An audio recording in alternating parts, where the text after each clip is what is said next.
Ladies and gentlemen, I have just received word that the men of the 2011 graduating class of Morehouse College are stepping from the Martin Luther King Jr. International Chapel. Ladies and gentlemen, they are on their way, and it's commencement time at Morehouse College. I now call your attention to the screen where you may view the pageantry that is taking place as the graduates make their trek to the Central Campus. The front of the line will move through a magnificent human corridor at the entrance gate to the campus, formed by the Morehouse College faculty and members of the alumni reunion classes. The front of the line, led by the Morehouse student drummers in the African tradition, is moving through the gates at Westview Drive. You may recall that your sons were led in similar fashion through these same gates when they arrived 4 years ago. Leading the academic processional is Dr. Tobe Johnson, who carries the mace of the college. Dr. Johnson is also celebrating 51 years of outstanding service at Morehouse College. Immediately behind the mace bearer is the provost and senior vice president, Dr. Weldon Jackson. Dr. Jackson is a member of the Morehouse class of 1972 and is the chief academic officer of the institution. Our valedictorian, Mr. Cameron Yarber, is the graduate with the highest cumulative GPA.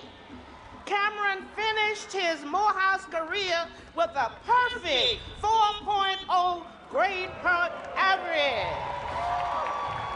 Just behind the valedictorian are our two salutatorians. This year we have two students tied with the second highest grade point averages, Mr. Emmanuel Marsh and Mr. Lamario Bland. Both have a 3.92 cumulative grade point average. Our graduates matriculated in academic divisions. The first division banner that you see is that of the Division of Humanities and Social Sciences, chaired by Dean Terry Mills. Later, you will see the banner of the Division of Science and Mathematics, chaired by Dean John K. Haynes, and the banner of the Division of Business and Economics, chaired by Dean John Williams. Ladies and gentlemen, the 2011 graduating class of Morehouse College.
Bobby!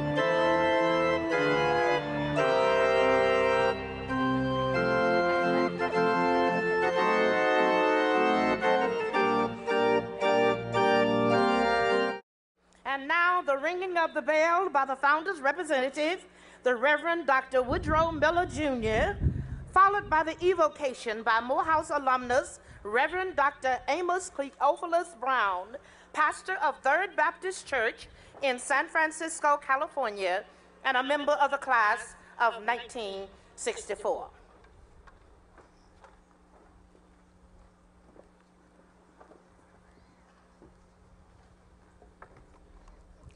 Good morning. I am Woodrow Miller Jr., pastor of Harmony Baptist Church, located in Augusta, Georgia, the second home of that institution that would one day become Morehouse College.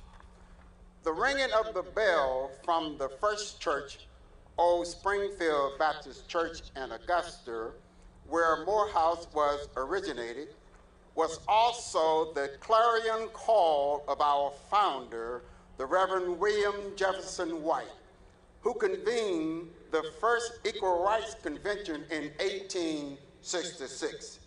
And that history has cast a long shadow at Morehouse. As the founder's representative, I am honored to announce and declare that the 144th school year of Morehouse College is now closed, and the 27th commencement exercise is now in order.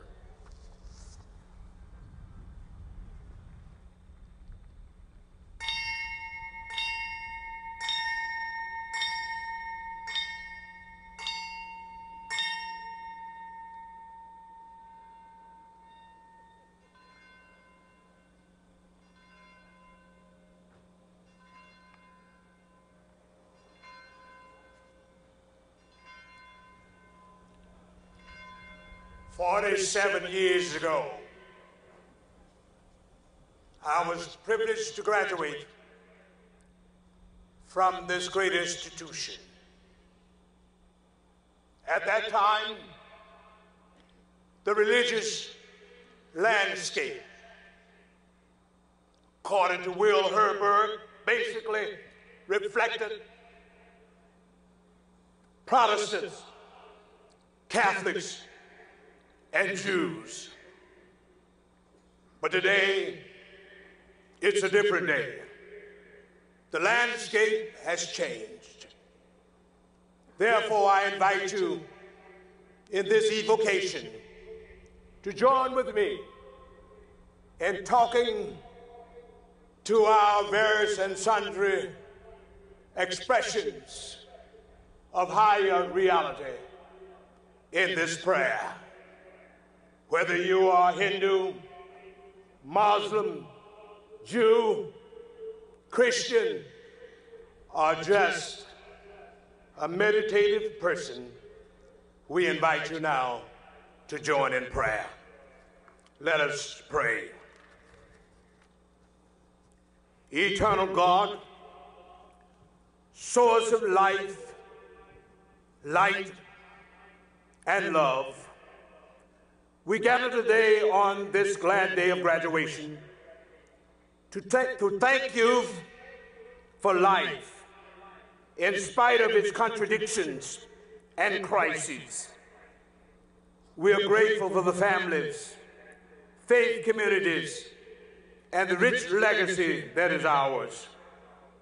We praise your name, especially for dear Morehouse, that has given us the awareness that except the Lord build the house, they that build it build in vain.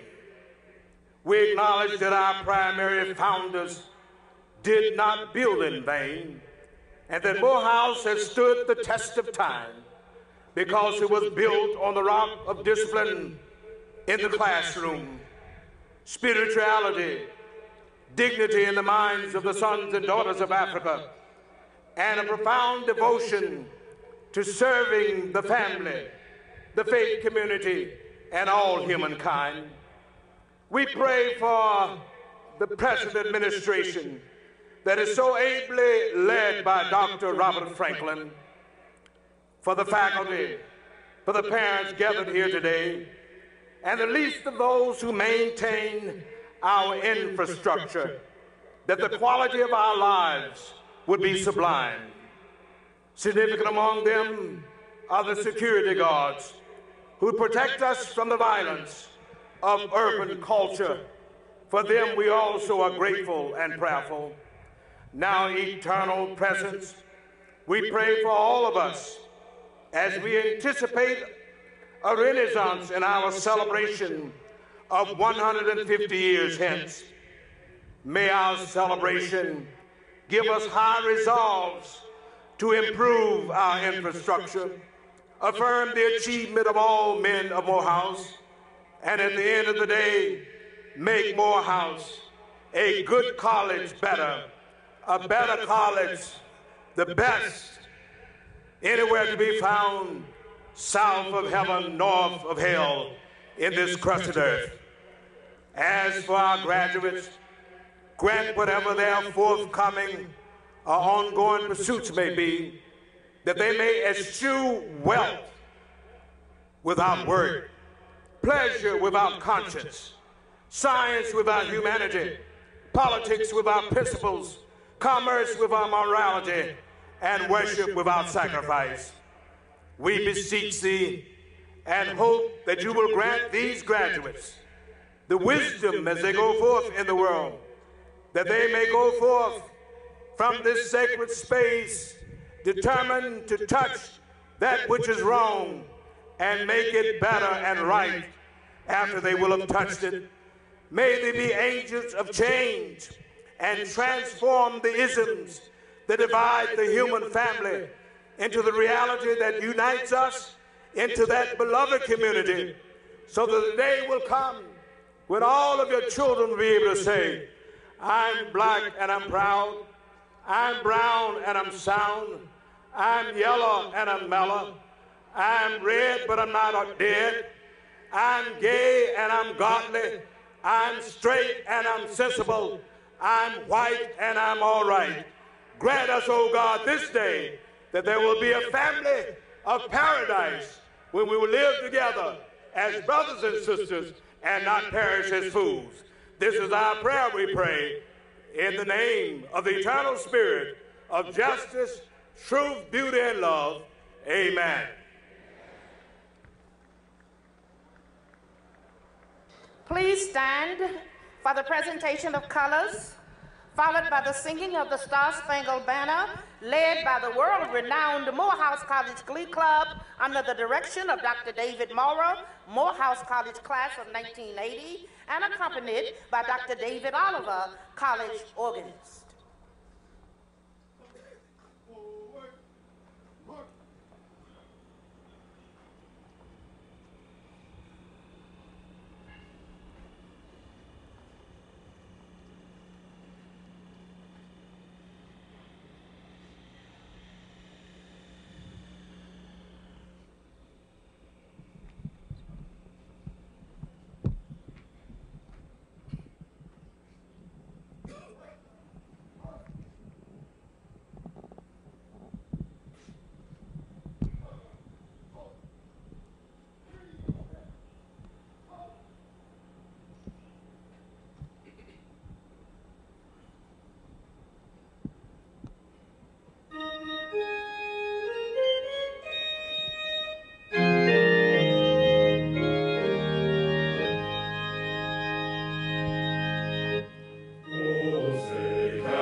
Morehouse with a proclamation for rebirth and renewal, for revival and change as he began to actualize his vision for the institution to move to even greater heights.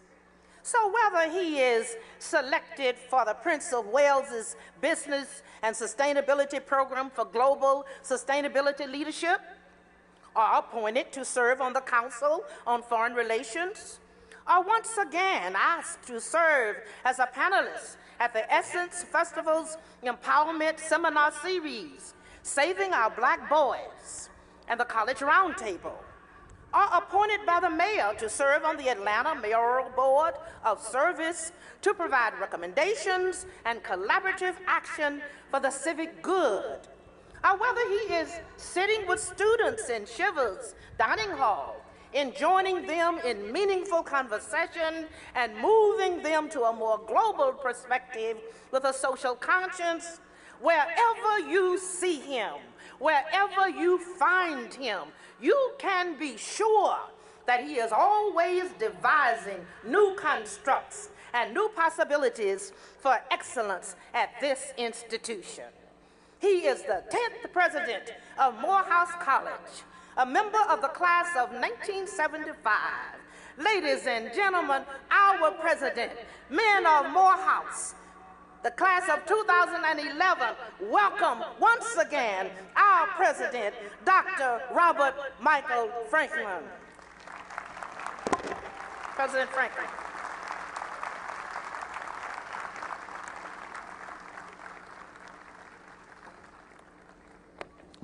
Thank you a great deal, Dr. Watts. Welcome to Morehouse College, the international headquarters of Black male excellence. In this, the 80th anniversary year of the graduation of our 7th president, Dr. Hugh Gloucester, class of 1931, and the centennial anniversary of the graduation of alumnus Dr. Mordecai Wyatt Johnson, class of 1911, who served as the first African-American president of Howard University, I bring you greetings. Mr. Chairman and other members of the Morehouse College Board of Trustees, members of this platform party, distinguished guests, alumni and friends of this great institution, members of the faculty and staff, and most especially the members of the graduating class of 2011. Welcome to the 127th Commencement Convocation. This has been another exceptional year in the history of Morehouse College. We've experienced a number of outstanding achievements this year, and I'm pleased to share just a few. We received a $5 million Building Research Infrastructure Capacity Grant from the National Institutes of Health to promote undergraduate interdisciplinary research and increase the number of researchers focused on health disparities. And I am delighted that on September 29, the Ray Charles Performing Arts Center and the Music Education Building opened. The music department, the glee club, the bands, and all of its performing units are now in a wonderful new home, and we are positioning the Ray Charles Performing Arts Center to become one of the premier art centers in the nation. On January 31st, U.S. Secretary of Education Arne Duncan hosted a Teach Town Hall meeting at the Ray Charles Center. I joined alumnus and trustee Spike Lee, MSNBC correspondent Jeff Johnson, and 2 Atlanta area black male teachers in a conversation designed to recruit African-American male students to become educators and celebrate those already in the profession. I'm very proud of the young men who are committed to education and have been involved in mentoring children in Atlanta and elsewhere. And I'd like to ask all of those graduating seniors who are committed to teaching and education or have served in this capacity during your years at Morehouse, would you simply stand at this time?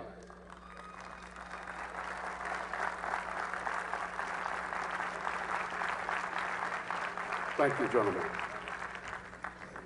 we celebrated the 100th anniversary of the world-renowned Glee Club. They made a fabulous showing here at home, as well as in Los Angeles and New York. The Glee Club will be performing on the Washington Mall on Sunday, August 28th of this year, when the Martin Luther King Jr. National Monument is unveiled. Join us in Washington that day, the anniversary of the March on Washington. I'd like to ask all of the graduating seniors who are members of the Glee Club if you would stand and be recognized.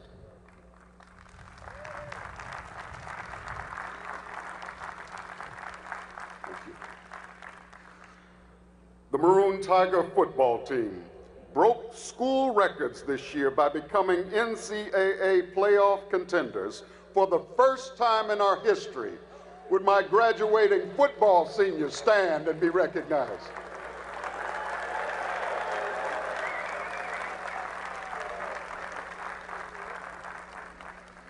And for the third consecutive year, the Morehouse Maroon Tigers tennis, track and field, and golf teams each finished their seasons with the Southern Intercollegiate Athletic Conference championship titles.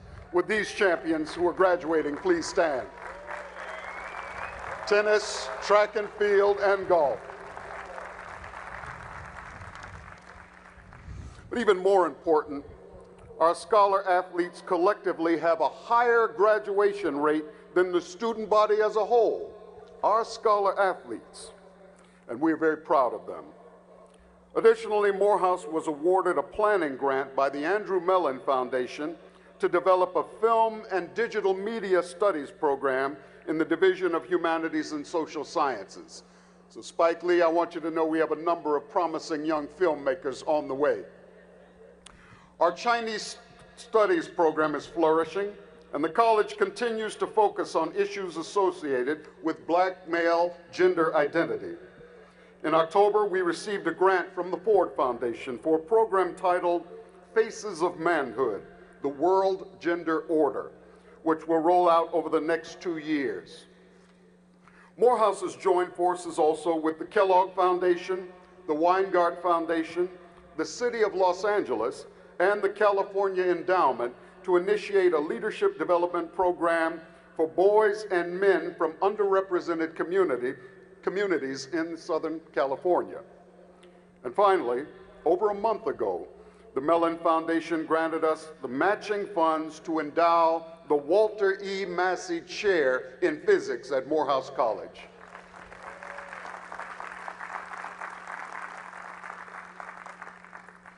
Indeed, this is a very, very special occasion for everyone assembled here today, and especially for the young men who've worked so hard and worked for so long to earn their degrees. During the past several years, they have met the academic challenges of the classroom. They have moved successfully along the journey of life toward the goals that they have set for themselves. And today, they have earned the privilege of being called Morehouse men. At this time, let me ask another Morehouse man to come and extend greetings. A member of the class of 1956 and chairman of the Morehouse College Board of Trustees, Attorney Willie Flash Davis.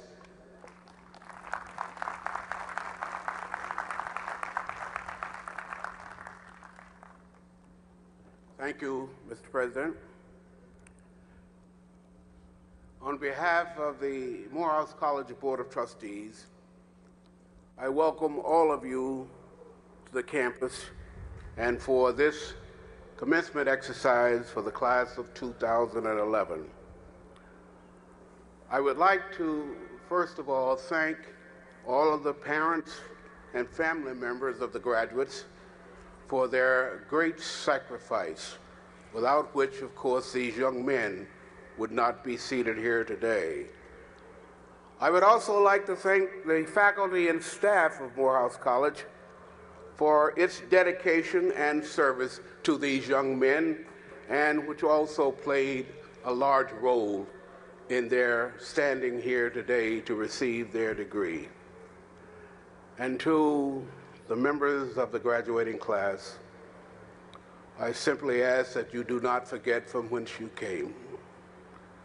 I ask that you remember when you leave here today that there are others to follow, many more to follow, and that it will be your responsibility to make sure that those who follow you will also sit in these seats in the coming future.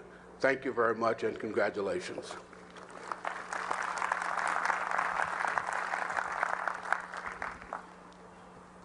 Thank you, Chairman Davis. At this time, we invite all Morehouse College trustees to stand and be recognized.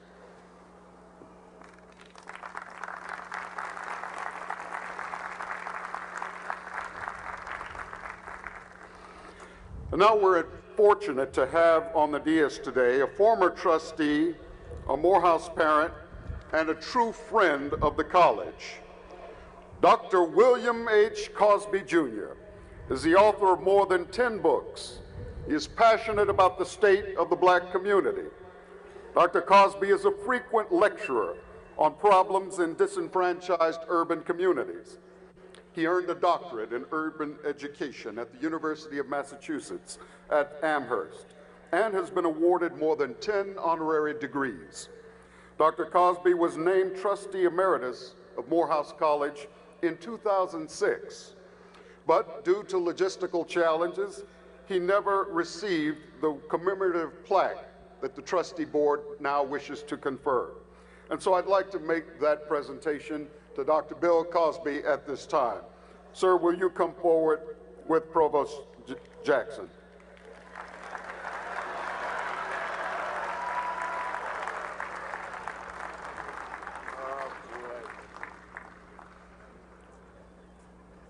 On behalf of the Morehouse College Board of Trustees, I present to you this plaque, which reads in part, presented to William H. Cosby, Jr., Doctor of Education, with gratitude for your distinguished service to Morehouse College and its Board of Trustees and your commitment to the institution. Thank you and congratulations. Surprise, surprise. Thank you. We're going to be on Jet Magazine? Yes, sir. You want to whisper a quick thank you? Is this the quick thank you? No. I'll speak it. No, do it now. Thank whoever made this. I just want to follow up with something. The word endowment. Our colleges, they don't have huge endowments. And I want all of you in this graduating class to get on your computers and get in touch with those who've graduated before you and tell them that it's all right to send $10. It's all right to send whatever that person would spend on a Saturday night on a shot of scotch, 2 shots of scotch. And hold up an empty glass while you put the $8 in the envelope. Is it to dear old Morehouse? We really and truly want endowment. Think about it. Think about it that 2 years from now, that Morehouse, because of you and because of your brothers, has an endowment bigger than anybody in the state of Georgia. Hello? Hello? Raise your right hand, all of you graduating. Now put it down.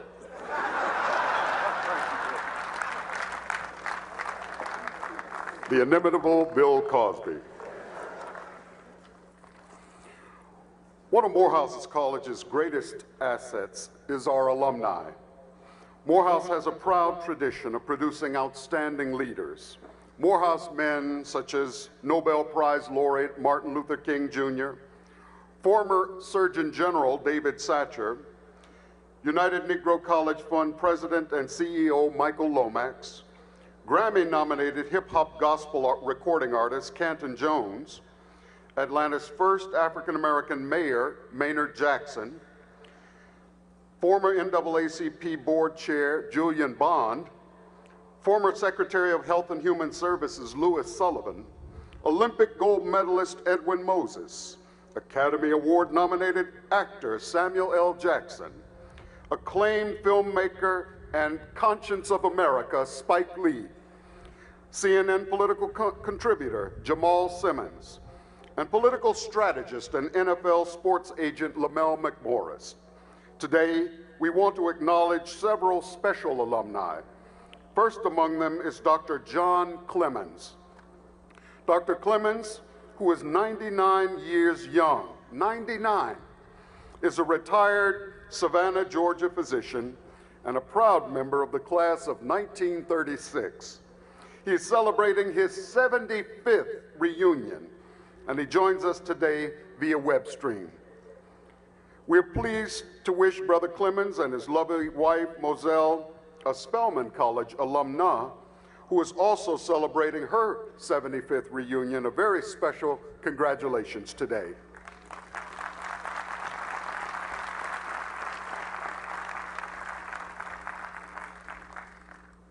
Now it is my privilege to welcome Mrs. Mary Cecilia Robinson Spivey, class of 1933.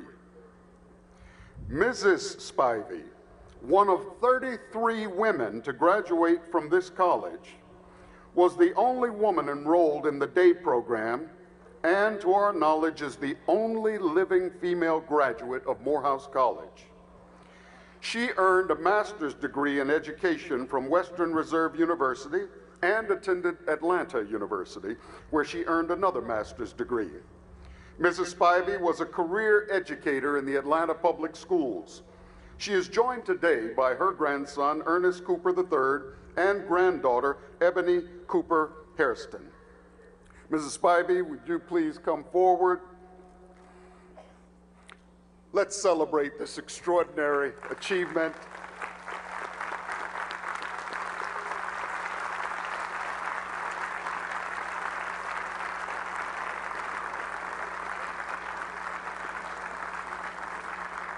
Mrs. Spivey, your Morehouse family is delighted that you could be here today. And she does look lovely, doesn't she? We are equally delighted that you are back in the Morehouse fold. We look forward to embracing you as a vital part of this community and a little-known part of Morehouse College history. Earlier this week, we learned that your Morehouse degree was stolen from your home some time ago. We know how important it was to you, and we wanted you to have a replacement. So we're pleased to present to you today the Bachelor of Arts degree from Morehouse College, originally awarded on June 6, 1933. Congratulations, Mrs. Spivey, and thank you for carrying the Morehouse torch high for 3/4 of a century.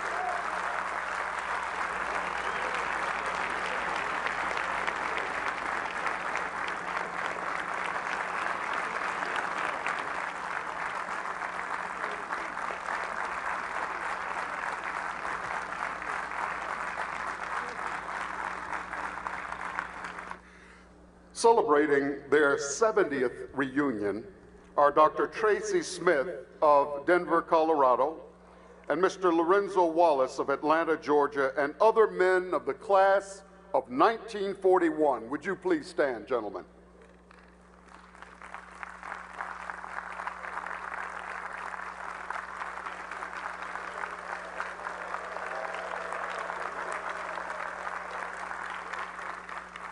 Class of 1941.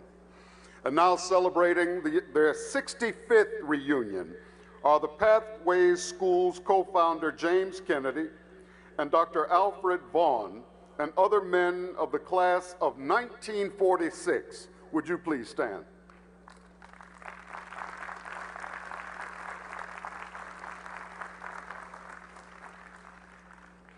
Celebrating their 60th reunion are Trustee Jerome Ferris, Trustee Emeritus Charlie Moreland, and the other men of the class of 1951. Gentlemen, please stand.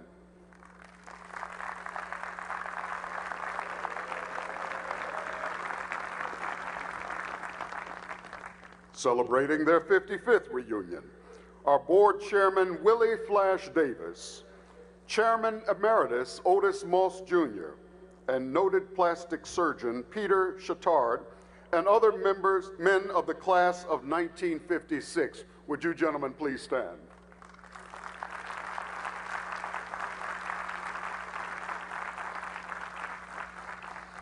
Each year, a very special group of alumni reach their 50th year milestone as Morehouse men, and they are inducted into the Golden Tigers Society.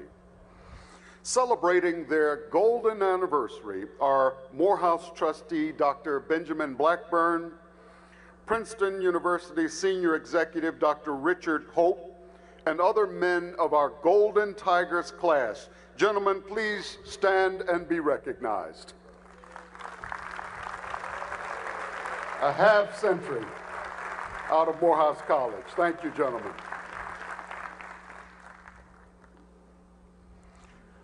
Celebrating their 45th reunion are retired business executives Al Bird, Art McClung, and renowned diversity expert Dr. Roosevelt Thomas, and other men of the class of 1966. Would you please stand?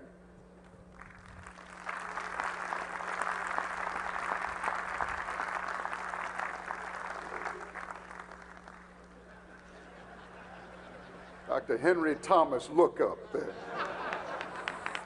And now introducing our Silver Tigers, who joined the ranks of Morehouse men 25 years ago. Morehouse trustee Avery Munnings, Morehouse Vice President for Information Technology Joseph Dixon, business executives Rufus Rivers and Avery Bird, Candle in the Dark co-founder Robert Bolton, and other members of the class of 1986. Gentlemen, please stand and be recognized.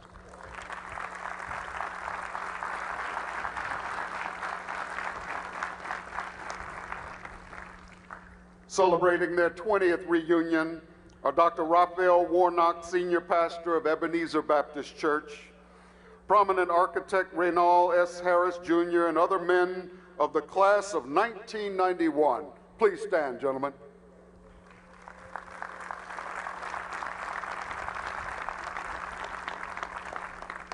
Members of the class of 1996, celebrating their 15th reunion.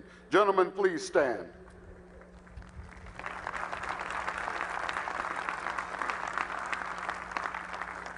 And members of the class of 2001, celebrating their 10th reunion. Will you please stand?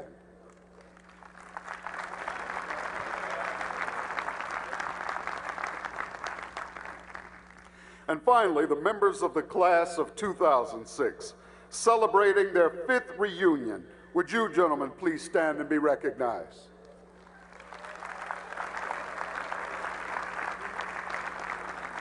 We recognize you're still paying off loans.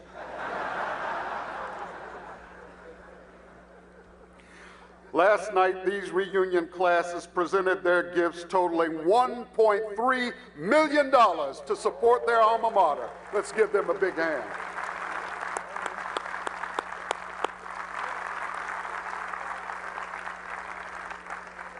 And now,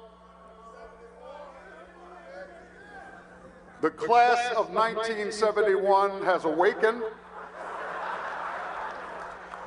and I ask the distinguished class of 1971 celebrating their 40th reunion, including business executive Maceo Sloan and renowned plastic surgeon Gerald Truesdale, and other great men, mighty men, unparalleled men of the class of 1971. Gentlemen, will you please stand? Your president and your college salute you. Thank you.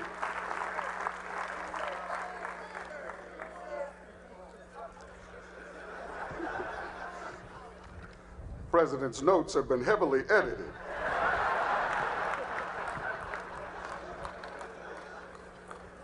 This is the class of 1976. Gentlemen, will you please stand and be recognized? 76 is here.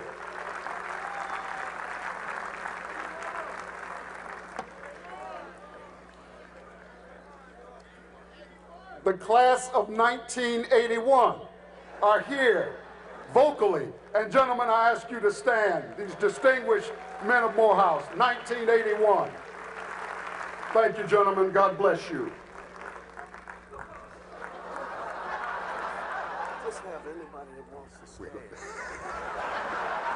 Just have anybody. This is very good advice. I now ask all Morehouse alumni if you would please stand at this time.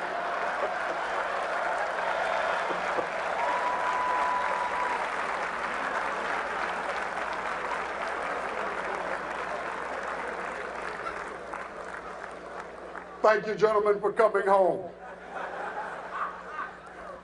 We really are glad that you are here. And now I ask the members of the Morehouse College faculty, these keepers of the intellectual capital of the great college, who have trained and guided and challenged the young men who sit before us today. Will the faculty and the administrative staff please stand at this time?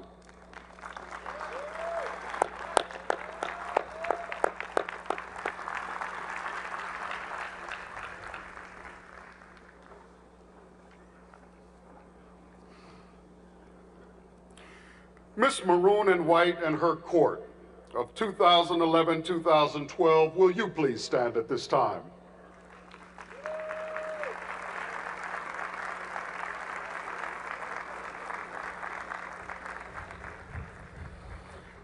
We have several dedicated faculty members who will be retiring this year.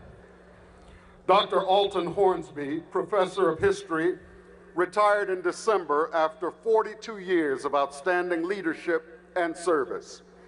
As a tribute to his scholarly contributions and achievement, and on the basis of the vote of the faculty of the Department of History and the recommendation of the Dean of the Division of Humanities and Social Sciences, Terry Mills, I am pleased to announce that Dr. Hornsby has been awarded the title Professor Emeritus. Dr. Hornsby is here today sitting with his 50th reunion class, and the Marshal is presenting the certification of conferral on a great teacher of Morehouse College.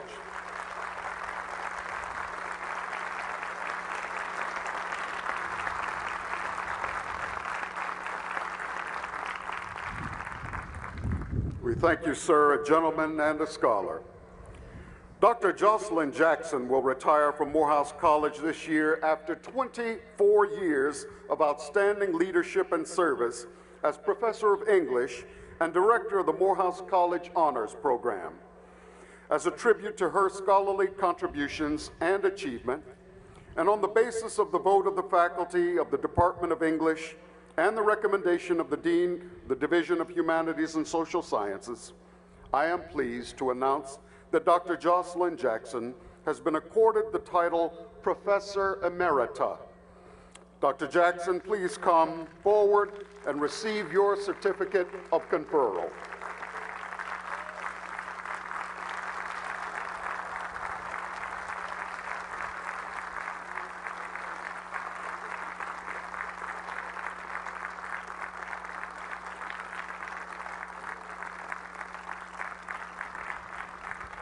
We are proud of this great teacher, and as she reminded me, every goodbye ain't gone. So she'll still be with us working with students as we go forward. Thank you, and God bless you, Dr. Jackson. Thank you so much.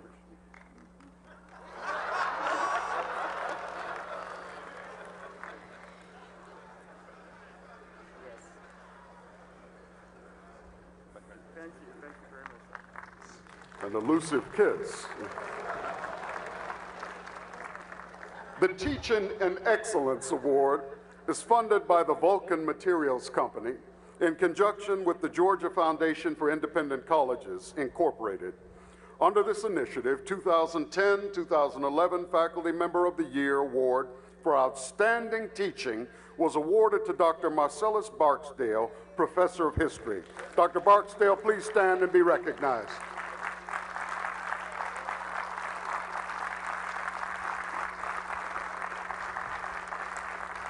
Dr. Barksdale is leading the effort to update the college history as we prepare for our 150th anniversary, the Renaissance Project. We'd like to introduce some of our special guests who are with us this morning and ask that they stand and be recognized quickly. Dr. Wiley Perdue, former acting president of Morehouse College. Thank you, President Perdue. Dr. Wayne Riley joins us today. He's president of the Meharry Medical College.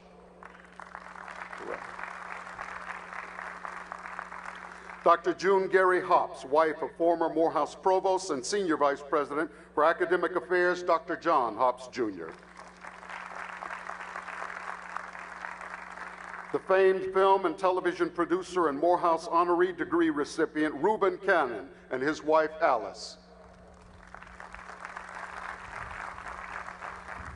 The author and former Fulton County Juvenile Court judge and television personality, Judge Glenda Hatchett, joins us.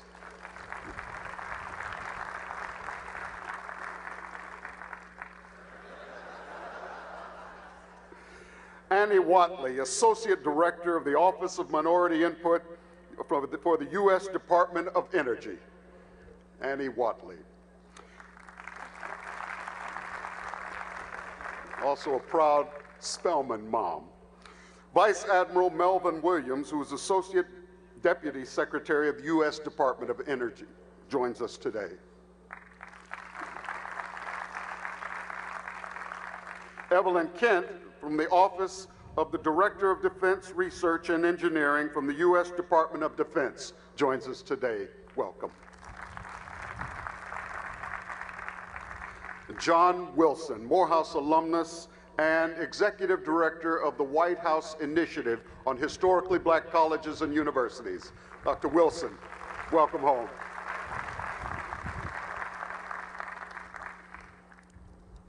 And now I'd like my wife, the First Lady of Morehouse College, Dr. Cheryl Goffney Franklin, to please stand.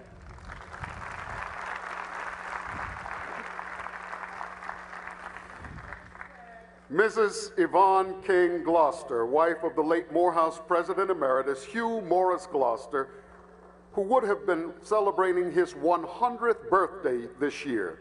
Will you please stand and be recognized?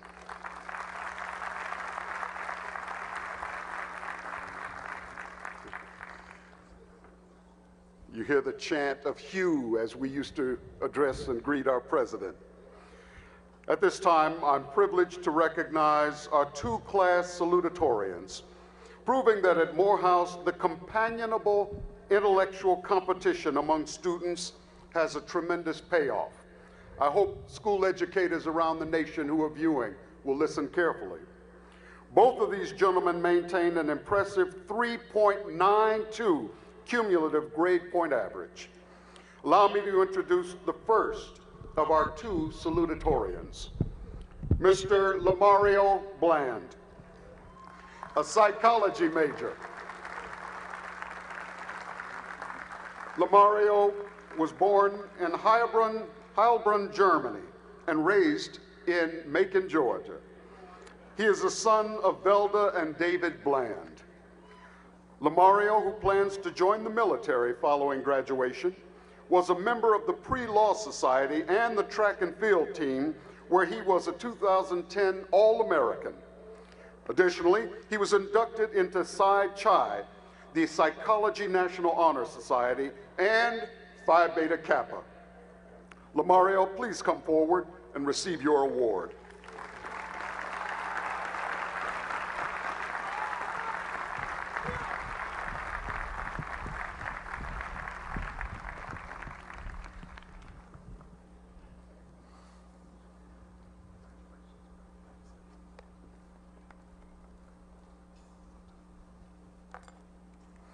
Thank you, Lamario, and congratulations on a job well done.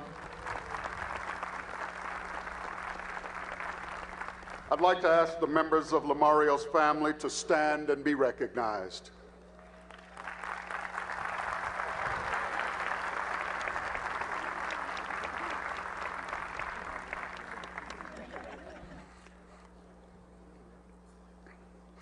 And now the second of our two salutatorians, Mr. Emmanuel Dominique Marsh. A biology major from Dallas, Texas, Emmanuel is the son of Natalie Williams and Gregory Marsh.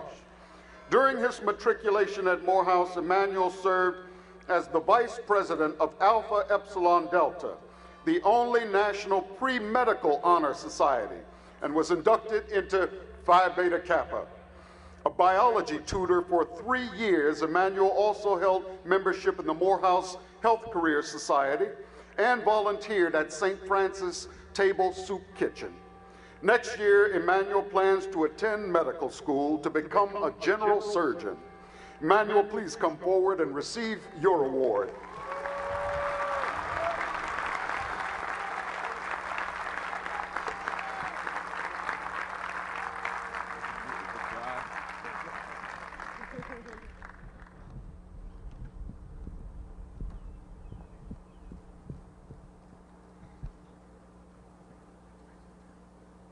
Thank you, Emmanuel, and congratulations on a job well done.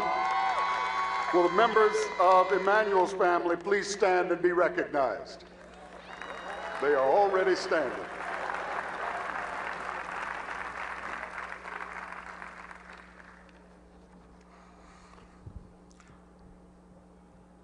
Let me also acknowledge a dear friend and mentor to me and so many, and a great alumnus of this college, Dr. Samuel Du Bois Cook, the class of 1948 and former president of Dillard University. Thank you, Dr. Cook.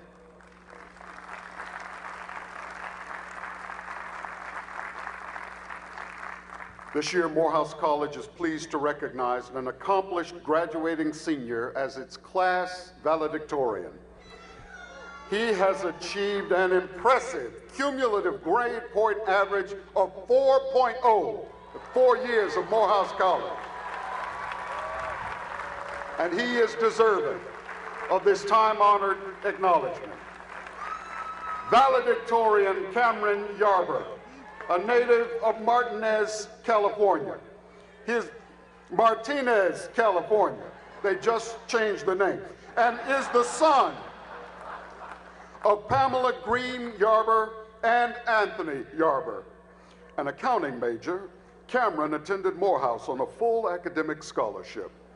He was inducted into Phi Beta Kappa during his junior year and is a member of the Beta Gamma Sigma Honor Society. He is also the recipient of the 2011 E.B. Williams Award, Top Student in Business Administration and Economics. Cameron served on the Student Government Association Elections Committee and traveled to Morocco, Turkey, and France as a Morehouse Spring Tour ambassador. A member of Alpha Rho chapter of Alpha Phi Alpha Fraternity Incorporated, Cameron was a volunteer mentor at Stanton Elementary School and served as a presidential ambassador here at the college. He's been accepted into the Harvard Business School 2.2 MBA program, where he expects to graduate in 2015. Ladies and gentlemen, please welcome the valedictorian, the class of 2011, Morehouse College, Mr. Cameron Yarber.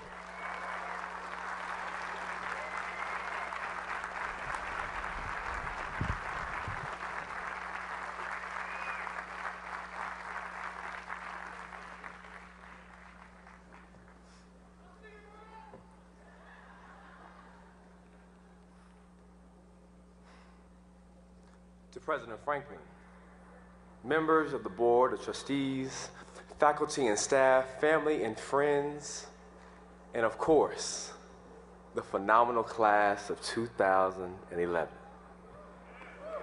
Come on, give me some.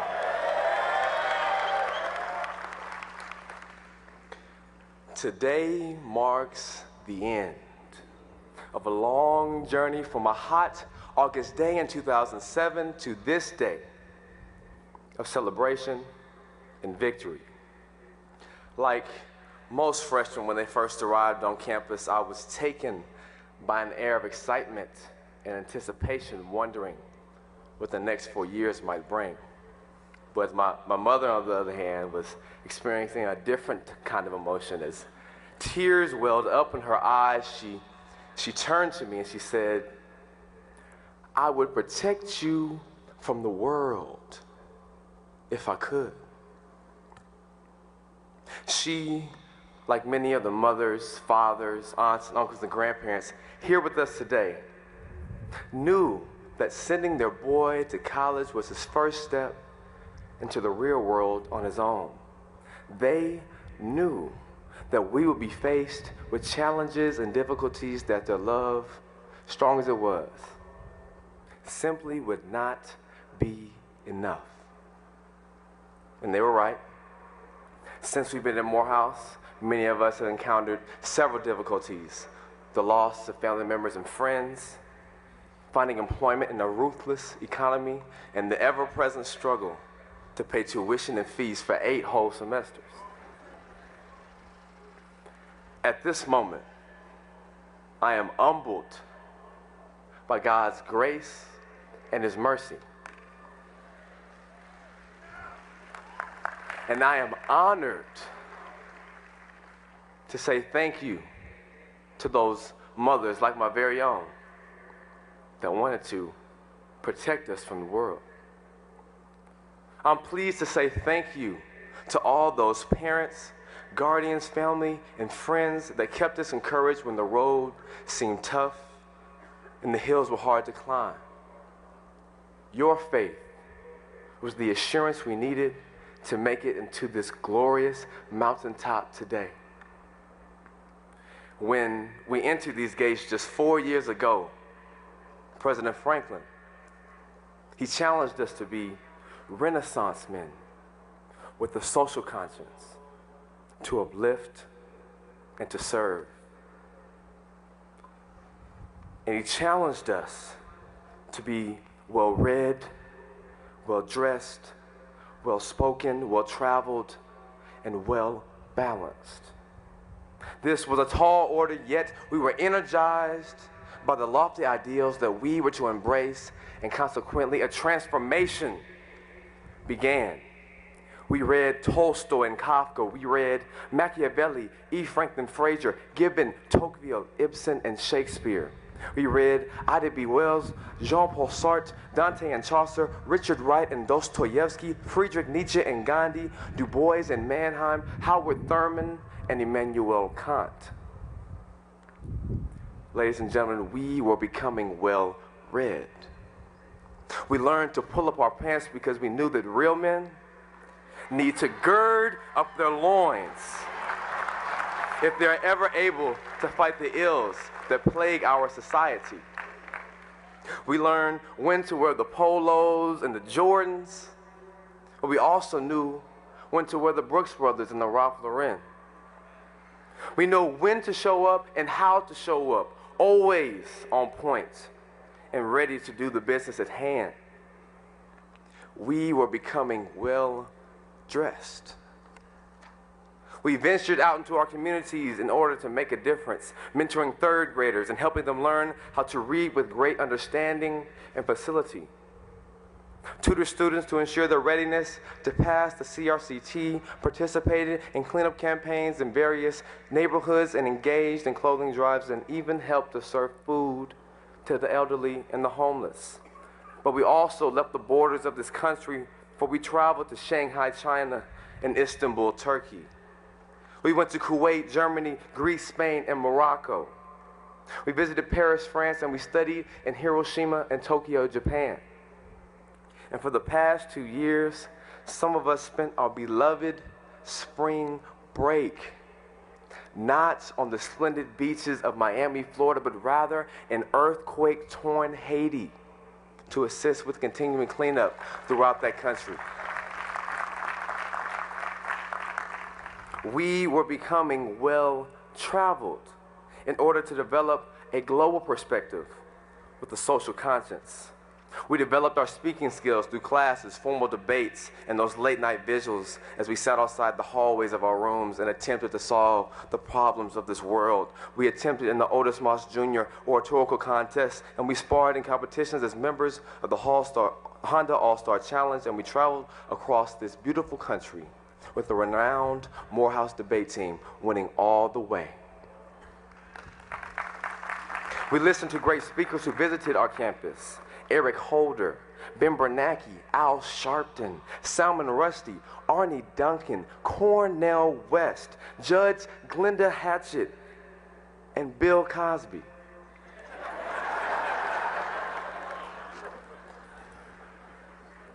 A number of us became fluent in German, Spanish, and French. Others, Swahili, Japanese, Mandarin, Chinese, and Danish.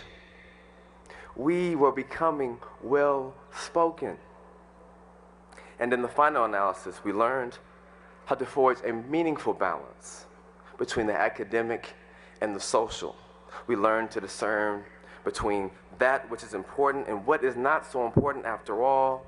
And we learned the joy of victory and the agony of defeat and the value of them both. But above all, we learned patience. And we learned that the battle is not always to the swift, but to he who endures until the end. We were becoming well-balanced. Yes. 4 years ago, Dr. Franklin challenged us to be well-rounded and well-wrought, to be scholars, leaders, and servants of the people. Today, we have met that challenge as the first graduating class of Morehouse Renaissance men under his stalwart leadership. And on this day, Sunday, May 15th, 2011, we stand ready to answer the clarion call of Josiah Gilbert Holland, who cried, "God, give us men. God, give us men." The class of 2011 is ready to answer that call, for we are indeed prepared to meet the demands of strong minds, great hearts, true faith, and ready hands, of tall men, sun-crowned, who live above the fog in public duty and in private thinking. In closing, we are also able to respond to the great words of Dr. Benjamin Elijah Mays, who declared, to be able to stand the troubles of life, one must have a sense of mission and the belief that God sent him into the world for a purpose, to do something unique and distinctive. And if he does not do it, life will be worse off because it was not done. On behalf of my noble brothers of the class of 2011, we assure you, our family, our friends, our teachers, our administrators, our mentors, and our president, that we, as godly men, we, as Renaissance men, and of course, we, as Morehouse men, will change this world for the better forever. Thank you.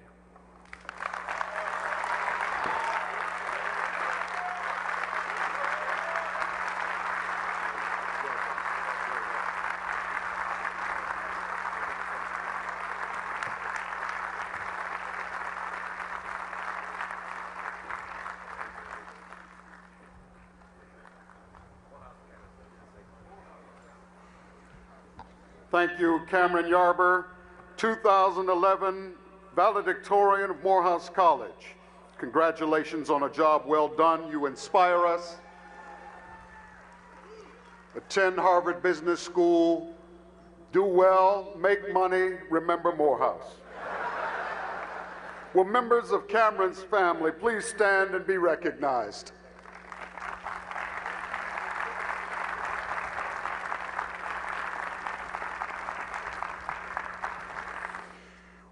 When Miss Gwen Ifill arrived at Public Broadcasting Service, She had already shaped an enviable career as a print and broadcast journalist, having worked as a reporter for NBC News, the New York Times, the Washington Post, the Baltimore Evening Sun, and the Boston Herald American.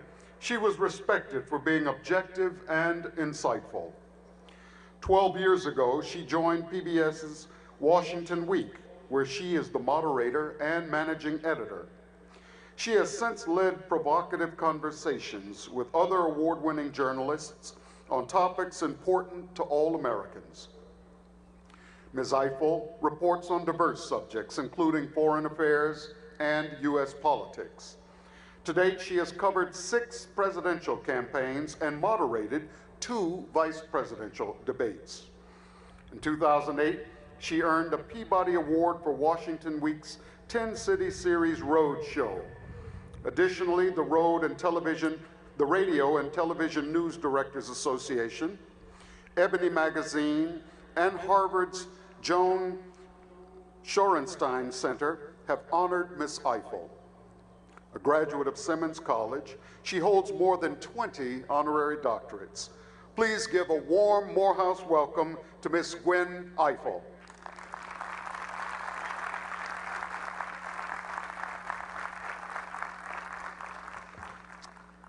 How wonderful it is to stand here. I turned to Professor Ogletree right after Cameron finished speaking and decided I was just going to say, like he said, and then sit down. But I thought that might be disappointing, so here I am. Thank you, President Franklin. And congratulations to my fellow honorees, my AME brother, Charles Ogletree, Willie Flash Davis, and Billy Aaron. It's an honor to share the stage with you today. I'm thrilled to be with you here today for several reasons. Chief of all, because the sight of all what I see before me, these 500 strong college-educated black men, including at least one soon-to-be graduate, Jonathan Young, who I believe I held in my hand when he was born. It is, yeah, that's the Young family. I am thrilled to see you all in front of me. But I have to make a couple of admissions first. When word first got out a couple of weeks ago that I was going to be here to speak, the most remarkable thing began to happen. Strange and handsome black men began embracing me in public. Turns out they were Morehouse men. People began offering to buy me drinks in restaurants. Again, it was Morehouse men. Then when I arrived here today, I took one look at all of you, the Renaissance class of 2011. I knew my faith in the race would once again be reaffirmed. Once again, Morehouse men. And I knew I would be well received when I got here, because even though the sisters across the way over there at Spelman are getting their commencement speech today from the more famous of the 2 women who came down from Washington today, you still won the jackpot. Because I will not make you eat broccoli or jump rope.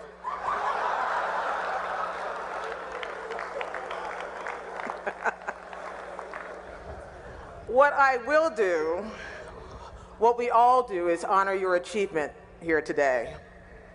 In doing that, I plan to adhere to the lessons I have learned about how to deliver the perfect commencement address. You keep it brief. No one came here to see you, not really. They came here to see you. You keep it upbeat. With the economy and the job market many of you are facing, there's enough to worry about without me adding to your load. And a speaker must remember her audience. The only people happier here today than the class of 2011 are your parents. The folks who've been carrying the weight of the expense, the worry, and the pride throughout your college careers and throughout your lives. Plus, I fully realize I am practically the only thing standing between you and a really good party. And I am told that Morehouse men do not mind a really good party. Right, he said. Still, many of you are a little bit nervous, and why shouldn't you be? The world is an uncertain place right now, and we're expecting you all to fix it, especially fix the mess that we made. And then there's this. It matters that you are educated and black and male. As we've seen during the last couple of years, electing one educated black male president did not end the struggle, and it has not changed many folks' minds about who you are, and that is something for you to tackle. But here's the difference between what you will be tackling and what your fathers and mothers confronted. Your future can be more about opportunity than about burden.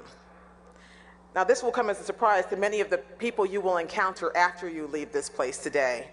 You will find that many of them want to hear only of the bootstraps that you pulled yourself up by. They are invested in the idea that you are the exception to the rule, that you are the transcendent ones, and that the fact of your race can now be somehow overlooked. They think they are being noble when they say this. They will boast that they are colorblind, which means, of course, that they are blind, and that they are rendering you invisible. They will be surprised to hear that we don't get up every day feeling burdened by our race. Indeed, they will be surprised to learn that we feel empowered by it. You see, to me, race is not all about grievance. It is also about pride and empathy and humanity and understanding the value of difference. But along with that, there are also expectations that we should set for ourselves and for others. We should expect to be treated as equal citizens. Our children should not expect to be inferior.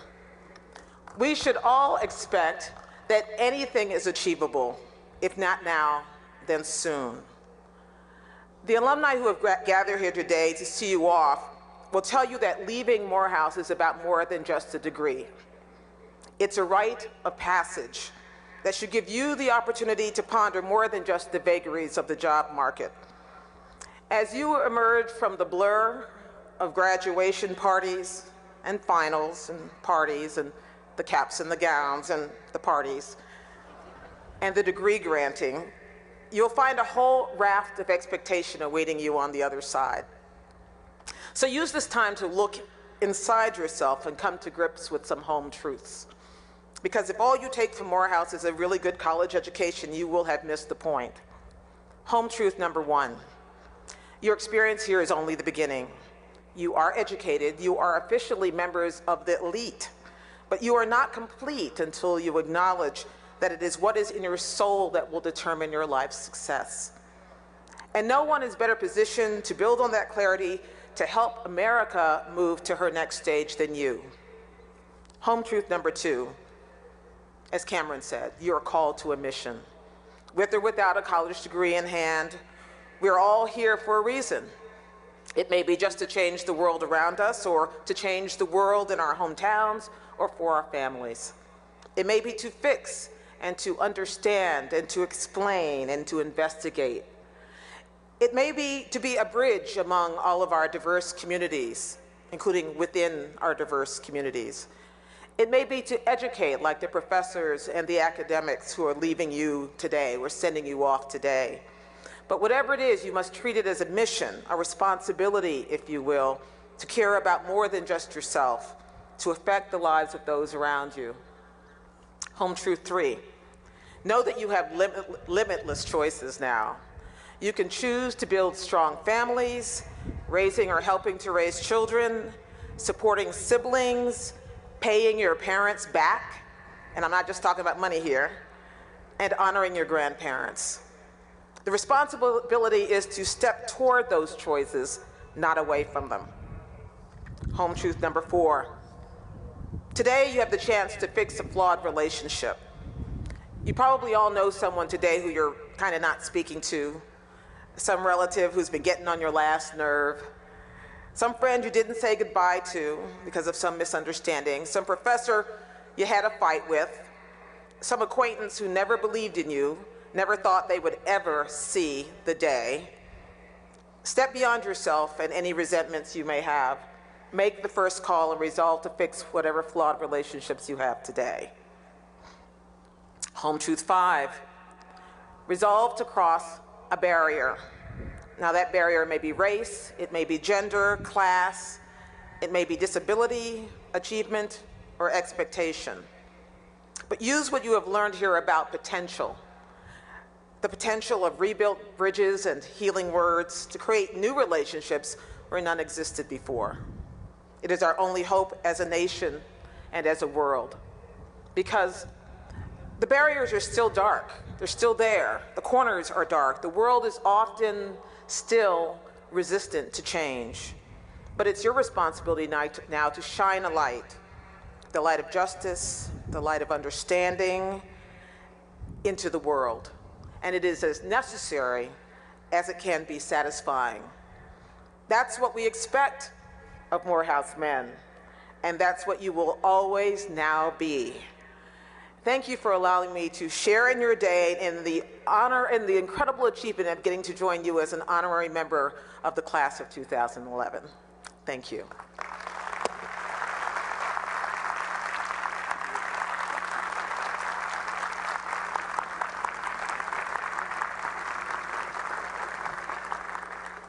Gwen Ifill, we thank you. Your message is clear, your voice is strong. We are challenged and we are inspired. We thank you a great deal. Let's say thank you again to our extraordinary visionary and speaker. A native of California, Professor Charles Ogletree earned a bachelor's degree in political science from Stanford University, where he was inducted into Phi Beta Kappa. He also earned a Master of Arts degree from Stanford and a law degree from Harvard Law School. Considered one of the most accomplished trial lawyers in the country, Professor Ogletree has mastered balancing the roles of attorney and educator. Not only did he serve as a public defender in the nation's capital, he also practiced law with Jessamy, Fort, and Ogletree, and taught at American University and Antioch Law School. For 4 years, Professor Ogletree was a visiting professor at the Harvard Law School, where he taught President Barack Obama and First Lady Michelle Obama. In 1989, he joined the faculty, and in 1998, he became the Jesse Climenko Professor of Law. In 2003, he was appointed Vice Dean for the clinical programs. A year later, he was named director of the Charles Hamilton Houston Institute. Professor Ogletree has authored several books and is a contributor in countless others. He is often quoted on the editorial pages of the nation's most read newspapers, and he is sought out as a moderator and a guest commentator. In addition to being named one of the legal legends among America's top black lawyers by Black Enterprise magazine, Professor Ogletree is the recipient of the National Black Law Students Association's Nelson Mandela Award, the NAACP and Black Network's Personal Achievement Award, and the National Bar Association's Presidential Award for the Renaissance Man of the legal profession. I am honored to welcome back to Morehouse and to present to you Professor Charles Ogletree.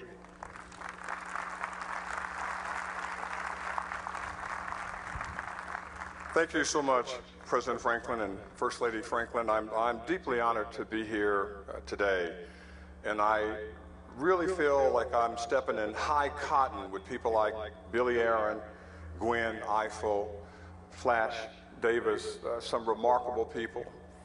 But I want the parents and family and friends to join me in standing and saluting Morehouse College's class of 2011. If you're here for folks, let them know right now.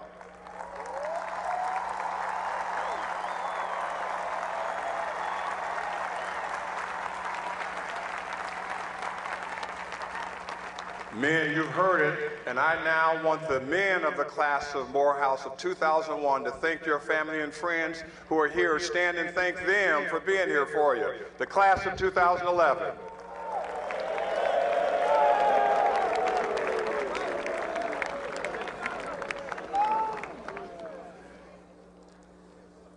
I can't tell you how pleased I am to receive an honorary degree today from Morehouse College. It's the most important thing that's happened to me in my career. It's important because I know that I would never have been a student at Stanford University or at Harvard Law School or a tenured professor at Harvard Law School if it had not been for the sacrifices of black women and men at HBCUs around America who opened up doors for people like me, even though they couldn't go through them. Thank you, those who made it possible for me to do what I've done. And men, I want you to remember a couple of scriptures. I know this is not church, but this is Sunday.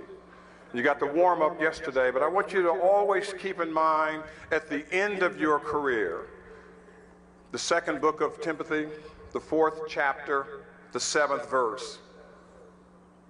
When you look upon your life decades from now, you should be able to say, I fought the good fight. I have finished my course. I have kept the faith. That should be your creed. And at the same time, when you leave Morehouse today, I want you to go to the 6th book of Isaiah, the 8th verse of the 6th chapter, and it says this: I heard the Lord's voice saying, whom shall I send, and who will go for us? And I said, send me. That's your responsibility when you are called upon to be sent there. Now, I know I'm at a non-denominational university. I know there's a separation of church and state, and I respect that. But I know how deeply you believe in God, because I could hear you just weeks ago as you got on your knees before that final exam and said, Dear God, I know I haven't been with you as much as I should be, but I swear to you today, God, if I get out of Morehouse College, I'm going to continue to pray and love and appreciate you. Amen, amen, amen. And it didn't stop there, it just started there, because today we have people graduating summa cum laude, magna cum laude, and a lot of us are graduating thank you laude. So I know you believe in God. I know it's important to you. It's very important because this is not an easy time, men of Morehouse, to think about your challenges. And I think about the words of a famous writer who talked about the paradox of our time, about what we face today, which makes it hard for us to think about others and why we are sometimes too selfish. This author said, the paradox of our time in history is that we have taller buildings but shorter tempers. We have wider freeways but narrower viewpoints.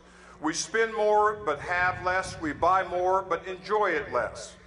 We have bigger houses but smaller families. We have more conveniences but less time. We have more degrees but less sense. More knowledge but less judgment. More experts but more problems. More medicine but less wellness. We have multiplied our possessions but reduced our values. We talk too much, love too seldom, and hate too often. We've learned how to make a living, but not a life. We've added years to life, but not life to years. We've been all the way to the moon and back, but have trouble crossing the street to meet the new neighbor. We've conquered outer space, but not inner space. We've done larger things, but not better things. We drink too much, smoke too much, spend too recklessly, laugh too little, drive too fast, get angry too quickly, stay up too late, get up too tired, read too seldom, watch TV too much, and pray too seldom. That is the society that we face today. But that's not the society that our foremothers and forefathers created for us. And my message to you is very simply this. In your time as the class of 2011, you have to lift every voice, not just those around you. Lift every voice, the faceless, the powerless, the people who can't make it. They need you. You have to make sure that you believe, as our president does in this, that there's nothing false about hope. We have to have hope. I say that coming from a family of parents and grandparents who never finished high school. I say that sitting in church and watching the elders sing these songs like, I'm climbing up the rough side of the mountain. Why the rough side? They were talking about the reality of what they experienced, and they were paving the rough side so that we could climb up the smooth side. I'm thinking about Reverend James Cleveland talking to I feel no ways tired. I've come too far from where I started from. Nobody told me that the road would be easy. I don't believe he brought me this far to leave me. They have sacrificed for us. And it's up to the men of Morehouse College's class of 2011 to stand up and sacrifice for those who follow. I've had a great life. I've had great parents, great grandparents who are one generation away from slavery, and yet they made sure that I could go to college. I have a wonderful wife who I met Pam in 1971 when we first started as freshmen at Stanford. In August 9th of this year, we will celebrate our 36 years of marriage. I have two wonderful children, my son Chuck and his wife Rochelle, and my daughter Rashida and her husband Jeremy, and I have three fantastic granddaughters. And soon I expect them all to be across the way at Spelman. 9-year-old Markel, 7-year-old Neil May, and 3-year-old Jamila.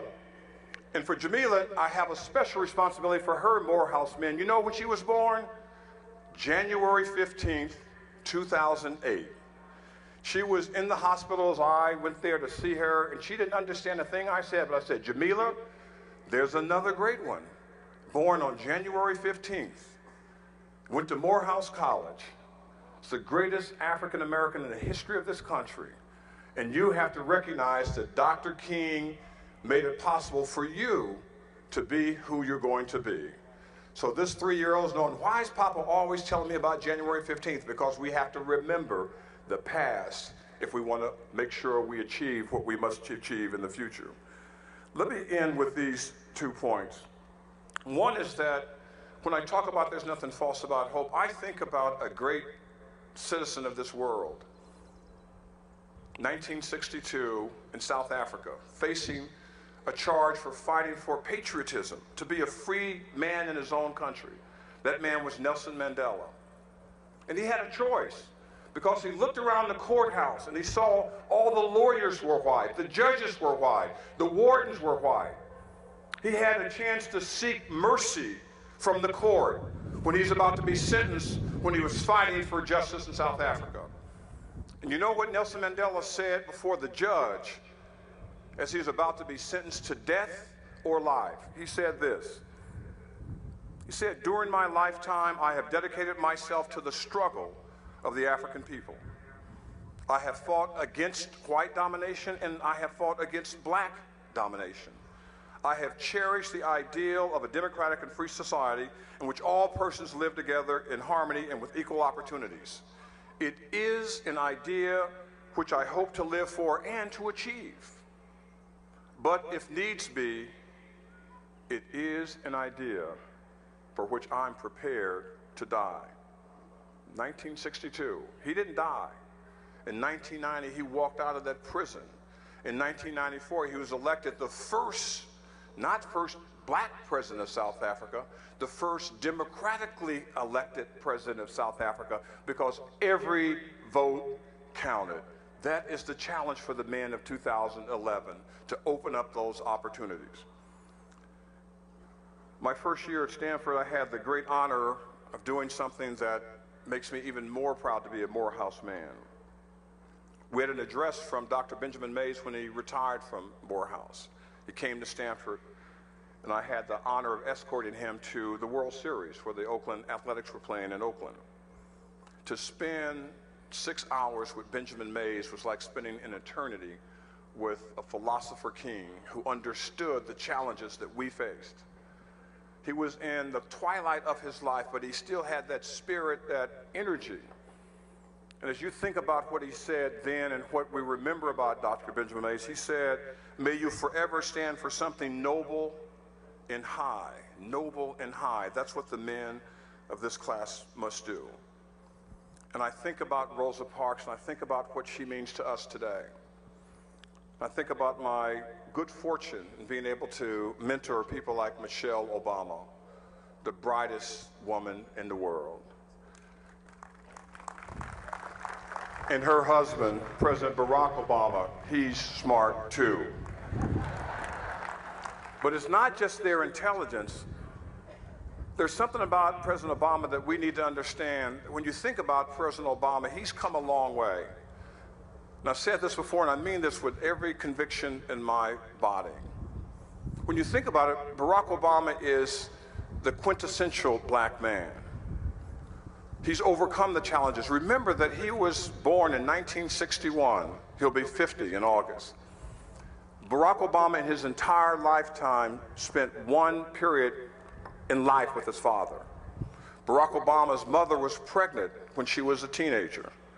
Barack Obama was raised not in the neighborhood by his family, but around the world by his grandparents. Now, if I were to ask you, what happens to a black man born in America 49 years ago, never had a relation with his father, his mother was pregnant as a teenager, he moved from place to place, where would he be 49 years later? You would say on drugs, dead, or in jail. But no, no, no. That black man is at 1600 Pennsylvania Avenue Northwest, and God bless him. Let me end here by saying this. When Barack Obama finished Harvard Law School in 1991, he had a choice, and we had a conversation. He said, Tree, as he called me, I was the president of the Harvard Law Review. I've earned the right to clerk for the Supreme Court of the United States, like every other president of the Harvard Law Review. As a magna cum laude graduate of Harvard Law School, I could go to a law firm and make $100,000 right now. I've earned it. But I made a promise to the people of Chicago that with my education, I would go back to the community and do something that made a difference in Chicago. Can I give up the Supreme Court? Can I give up $100,000? Can I go back to Chicago and be a community organizer? And I said, Barack, yes, you can. Now, don't get things twisted. Barack Obama has never given me 1 second of credit for giving him the great phrase that made him the great man. But it really wasn't me. It was actually Dolores Huerta with the farm workers in California who came up with the phrase, "Sí se puede." Yes, we can. Right? Before we even thought about it, when you talk about the rights of people, yes, we can. And I say to the class of 2011, your mission, when you look at the young people out here, the young children who are 3 and 5 and 7 and 9 and 11, and they're asking you, can I be president? Yes, Jamila. Can I be a rocket science? Yes, Jamal. Can I change the world? Yes. Your phrase to every person you see from this day forward has to be yes, yes, yes, you can. As a member of the class of 2011, I'm proud to be part of this class, but I'll also be part of that class like you who will go in the doors of opportunity, but leave them open for the next generation because we know, yes, you can. Congratulations.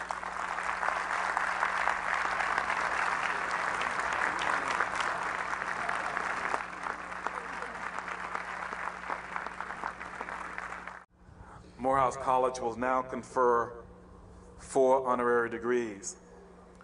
It is my privilege to present to you Mrs. Billy Aaron and Ms. Gwen Ifill for the Honorary Doctor of Humane Letters degree, and Attorney Willie Flash Davis and Professor Charles Ogletree for an Honorary Doctor of Laws degree. I call your attention to their complete biographical sketches in your program. Mrs. Aaron, would you please come forward?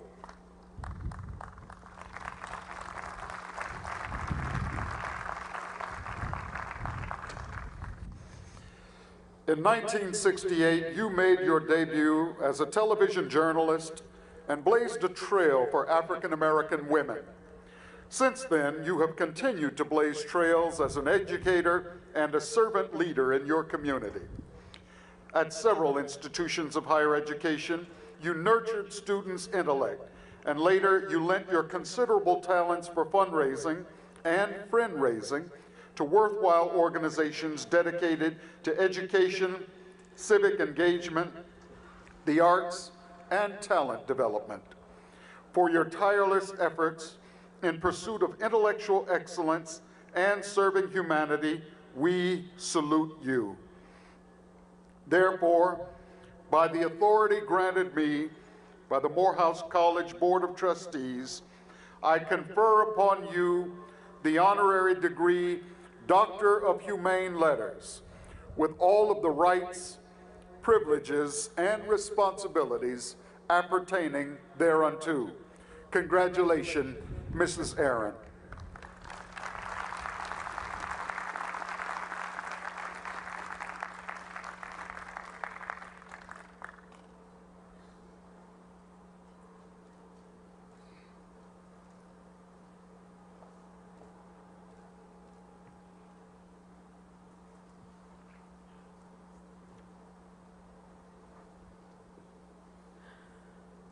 I'm not sure I can say thank you, for this is a moment that I never dreamed of.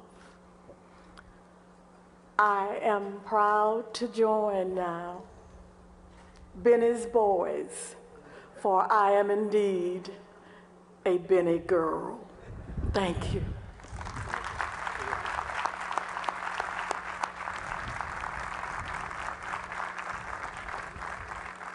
Trustee Aaron.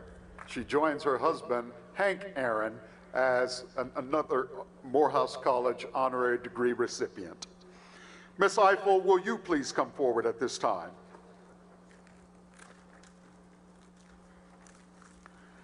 Ms. Ifill, you have established a career as a journalist who can be counted on to tell the story accurately. A veteran reporter, your star rose at several prominent newspapers before you made the transition to television news. And since joining PBS's NewsHour and Washington Week, your reputation for providing news coverage that sparks intelligent discourse has won national awards. Please keep it up. For professional excellence and integrity, we thank you. Therefore, by the authority granted me by the Morehouse College Board of Trustees, I confer upon you the honorary degree Doctor of Humane Letters with all of the rights, privileges, and responsibilities appertaining thereunto. Congratulations, Ms. Ifill.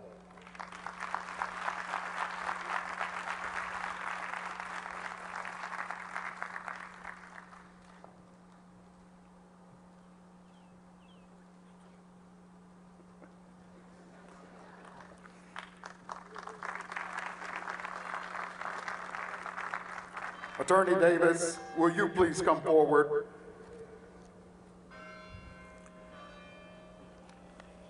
Willie Davis, you have earned the respect from your peers as a brilliant legal mind and from the larger community as a professional committed to justice under the law. You've served the Commonwealth of Massachusetts well, and you've devoted yourself to serving your alma mater. First, as the president of the Boston chapter of the National Alumni Association, and later as board chair, you've worked tirelessly to advance the mission of Morehouse College. Attorney Davis, for a distinguished career and long-standing commitment to Mother Morehouse, we offer our gratitude. Therefore, by the authority granted me by the Morehouse College Board of Trustees, I confer upon you the honorary degree Doctor of Laws with all of the rights, privileges, and responsibilities appertaining thereunto. Congratulations, Attorney Davis.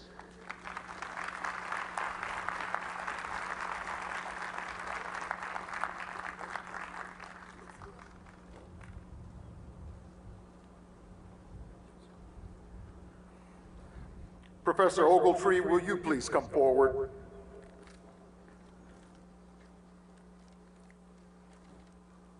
I should note that our Chairman Davis is not joined today by his lovely wife because she is attending the law school graduation of her and Flash's nephew at George Washington University, and we commend them today.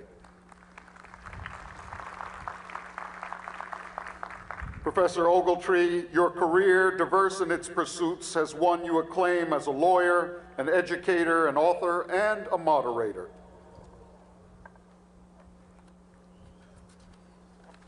At the Harvard Law School, you continue to prepare students for legal careers. Simultaneously, you provide leadership at the Charles Hamilton Houston Institute for Race and Justice, honoring and continuing the work of one of the 20th century's greatest civil rights attorneys. For your commitment to higher education in the classroom and beyond, we honor you. Therefore, by the authority granted me by the Morehouse College Board of Trustees, I confer upon you the honorary degree, Doctor of Laws, with all of the rights, privileges, and responsibilities appertaining thereunto. Congratulations, Professor Ogletree.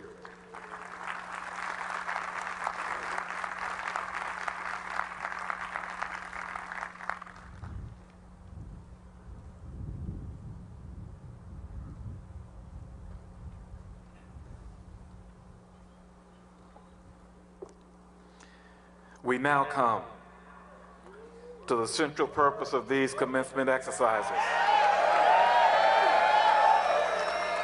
the awarding of degrees earned in course. The deans of the divisions will in turn present candidates for admittance to the various degrees offered by the college.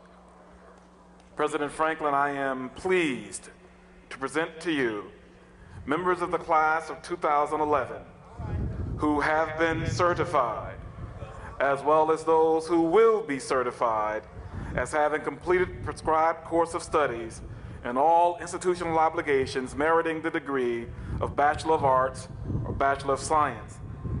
In accordance with the recommendation of the Morehouse faculty and the vote of the Morehouse College Board of Trustees, I request that you confer upon these men the degree of Bachelor of Arts, Bachelor of Science, as appropriate in each case, with the rights, privileges, with all the rights, privileges, and responsibilities appertaining thereunto. Provost Jackson, I am pleased, exceedingly pleased, to accept the faculty's recommendation and the approval of the trustees.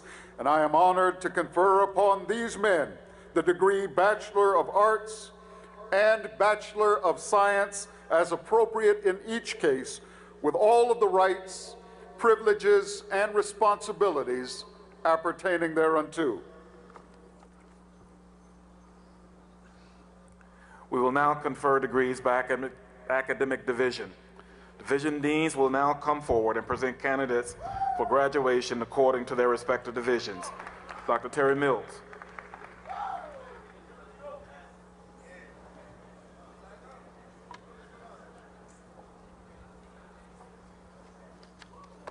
Good morning, gentlemen.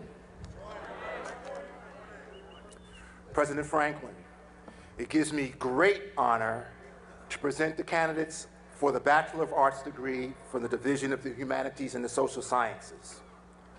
Gentlemen, would you please stand? Turn to your right and carefully place the hood on your fellow classmates standing in front of you.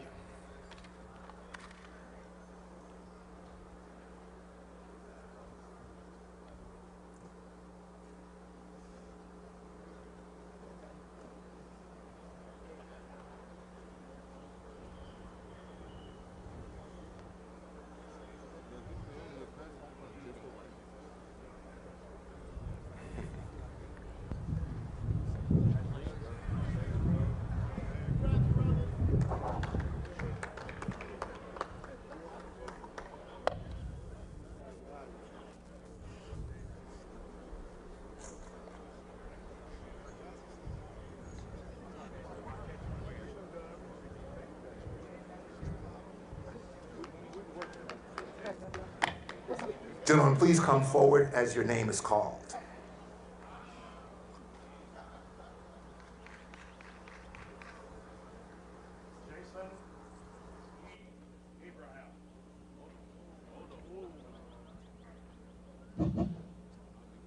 Jason E. Abraham, cum laude.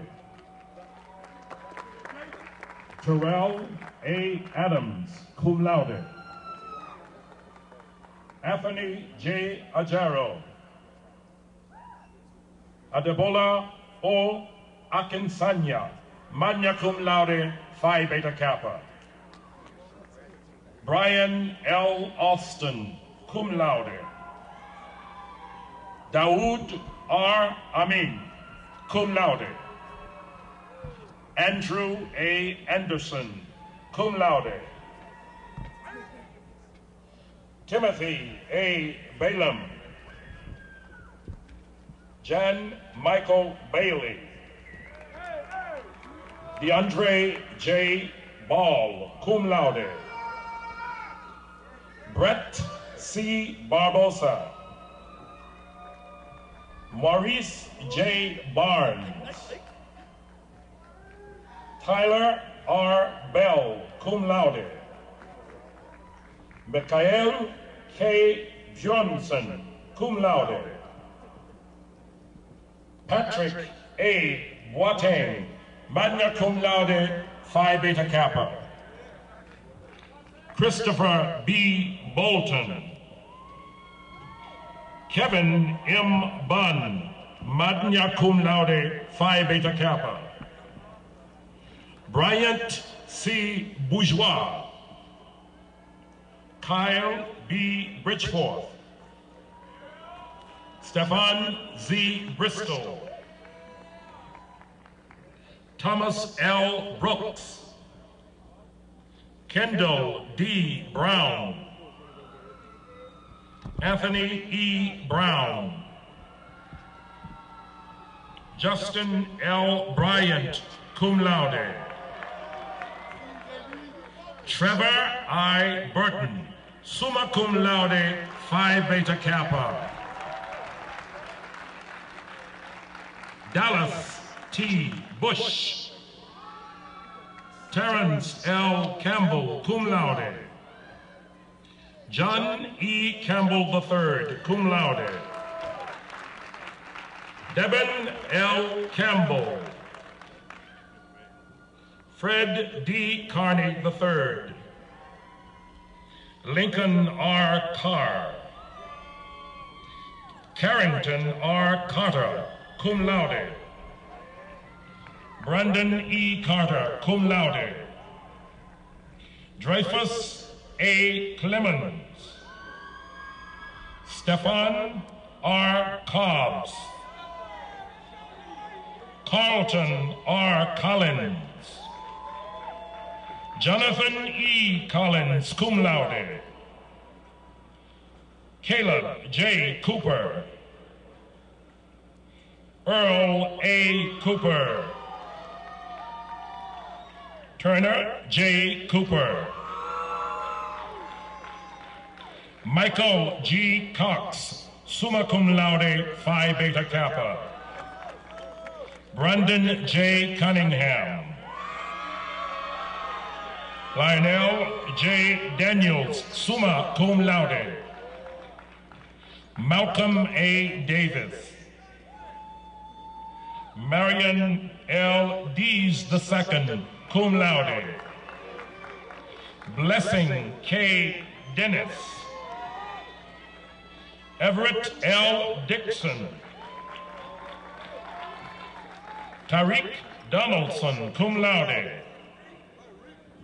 Kyle J. Drew, Andrew P. Dyer, Jr., Boniface L. Eccles, Ryan P. Edwards, Daniel D. Edwards, cum laude, Stenson M. English, cum laude, Ian A. Epperson Temple, Corey E. Farmer, cum laude, Tony K. Ferdinand, Earl S. Flood, cum laude, Travis D. Floyd, Niall E. Fort, cum laude, Joshua S. Foster, Ephraim Galagos, cum laude, Anthony M. Gales Jr., magna cum laude, Jaron K. Gaynor,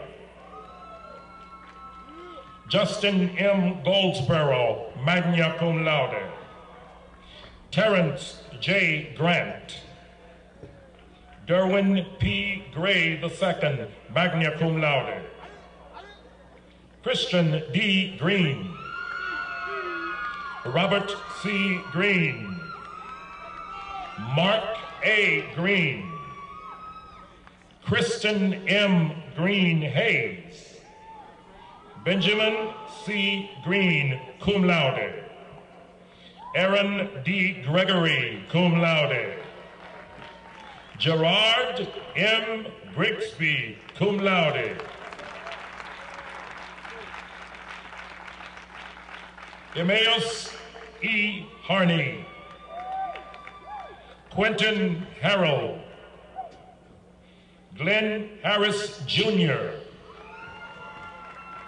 Brandon A. Harrison, magna cum laude, Phi Beta Kappa, Elliot J. Haynes, magna cum laude, Phi Beta Kappa, Jerry L. Hoagland Jr., magna cum laude, Phi Beta Kappa, Trevin E. Holcomb, cum laude, Jason Holloway, Evan M. Holt, cum laude,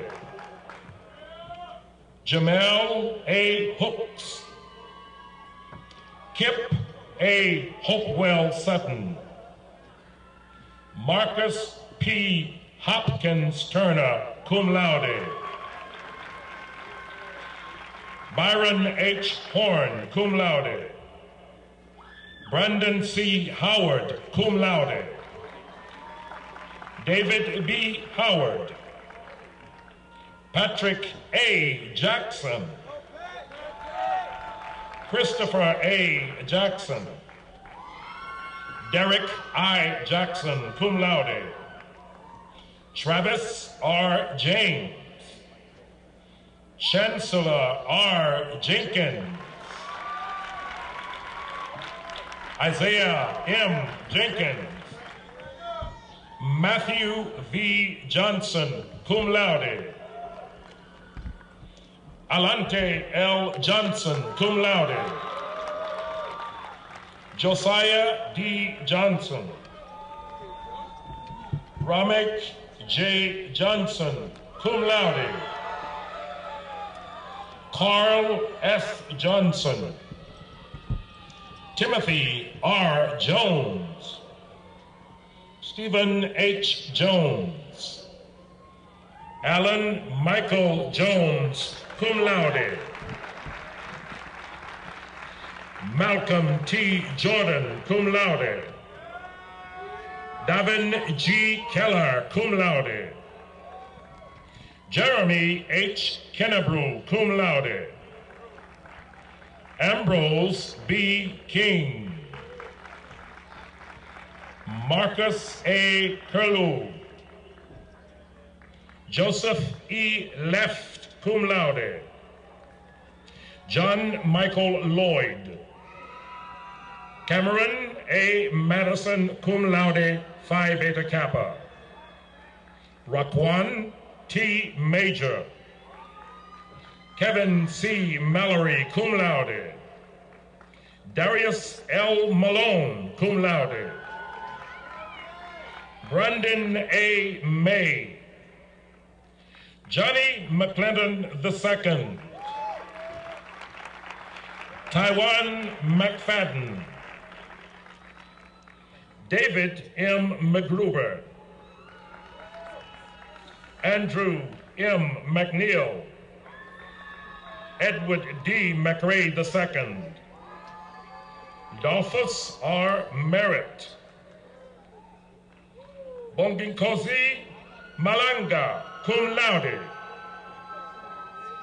Dante E. Miles, Mark L. Miller, Anthony M. Miller, Theodore C. Mentor, Dwight Mitchell, cum laude, Bernard C. Mitchell, magna cum laude, Mark A. Montgomery, cum laude, Joshua A. Moore, cum laude, Adam I. Moore, Isaiah C. Moore, Eric S. Mosley, Kashif T. Muhammad Williams, Najee L. Murphy, Mamadou Indoye, magna cum laude, Phi Beta Kappa, Darren Nettles,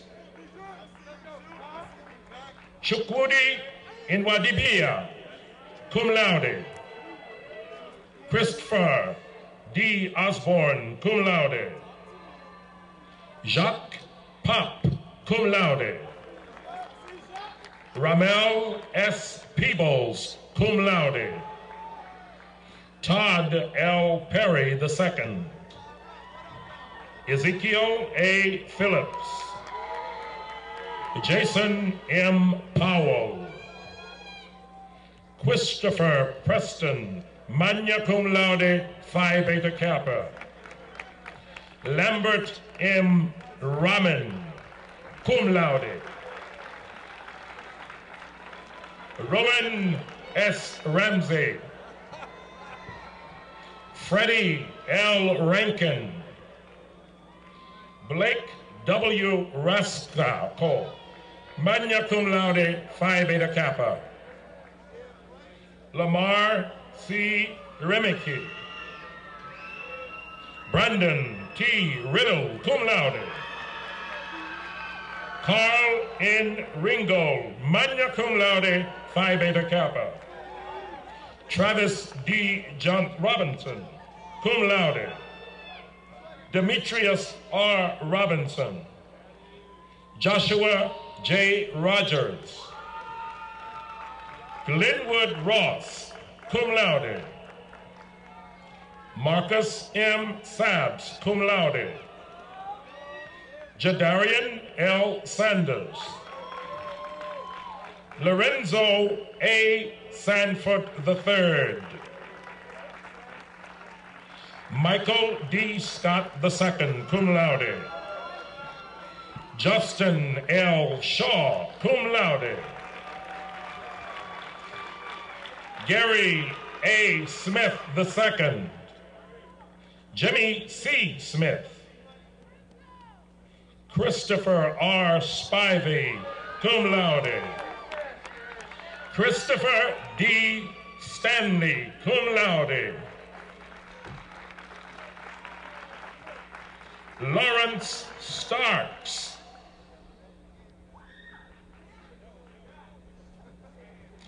Mario D. Stevens, magna cum laude, Phi Beta Kappa, Marcus J. Stewart, Colin R. Sumler, cum laude, Rodney L. Taggart, cum laude, Tristan T. Taylor, Christopher R. Taylor, Laren K. Taylor, Dante P. Taylor, Brian S. Terrell, Brian S. Terrell, Dewan K. Thickpen, cum laude, Cameron D. Thomas Shaw, cum laude, Cameron S. Thompson, Jeremy D. Tinsley, magna cum laude, Phi Beta Kappa, William A. Tisdale, cum laude, Richard L. Tucker II, Ian R. Underwood, cum laude, Jordan B. Walker, Ori D. Ward, Warner E. Watkins II, magna cum laude, Waverly E. Watkins, magna cum laude, Tyrone J. Webb, cum laude, Kadeem Wells, cum laude, Brandon K. Westbrook, Douglas A. Whitler, Maurice D. Wilkins, Jeffrey S. Wilson, Corey O. Wang,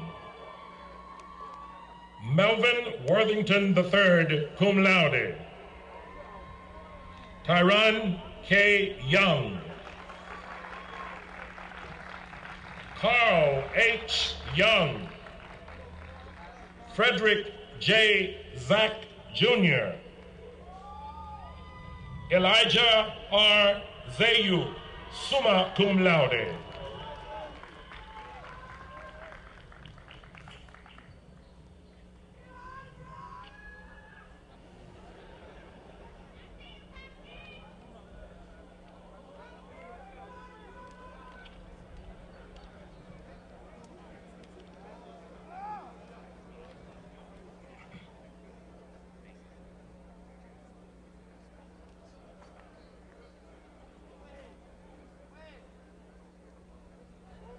Gentlemen, you may now turn your tassels.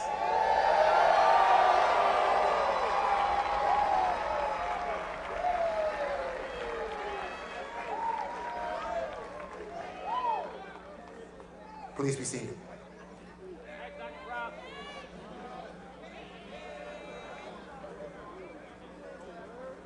It gives me great honor to present the candidates for the Bachelor of Arts degree from the Division of Business Administration and Economics.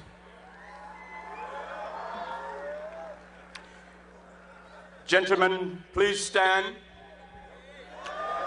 and turn to your right and place the hood on your fellow classmate standing in front of you.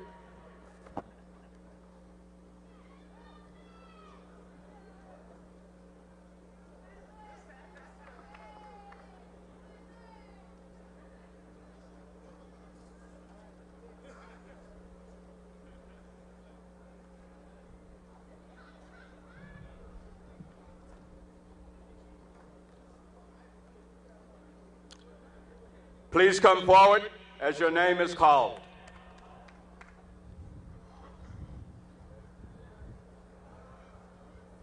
James T. Adams. Brandon T. Addison, cum laude. Charles D. Alexander III. Daniel A. Anthony, cum laude. Garrett A. Alzine, cum laude. Cameron N. Beatty. Donald H. Barksdale. Jordan S. Bell, magna cum laude. Tekema E. Berry. Ati F. Biswese. Akeem Q. Blake. Jason L. Boswell. William Brack. John C. Bradley, cum laude. Lyle M. Branch, cum laude. Stephen L. Braylon Jr., cum laude. Gregory H. Brown, cum laude. Taylor D. Brown. Jabari N. Brown, magna cum laude. Aaron N. Brown, summa cum laude. Joshua T. Brown, summa cum laude, Phi Beta Kappa. Curtis J. Brown, cum laude. DeCarlos B. Butler. Philip K. Butler, cum laude. Garrison J. Butler. Giorgio S. Caldwell, cum laude. Troy N. Carson, magna cum laude, Phi Beta Kappa. Sean A. Carter. Blaine J. Casanave, magna cum laude, Phi Beta Kappa. Jarrett M. Colton. Louis L. Chambers, cum laude. Matthew A. Chapman. Melbury E. Chappelle, cum laude. Ryan W. Chen, cum laude. Andrew A. Clarence, cum laude. Kevin A. Clark, cum laude. Robert A. Clark, cum laude. Devon G. Cobbs, cum laude. Turner R. Coggins III, cum laude. Devontae L. Cohill, cum laude. Stephen J. Coleman. Brandon S. Collier. Darrell G. Comer II, cum laude. Robert R. Compton II, cum laude. Jonathan T. Cooks, cum laude. Brett R. Cyprian.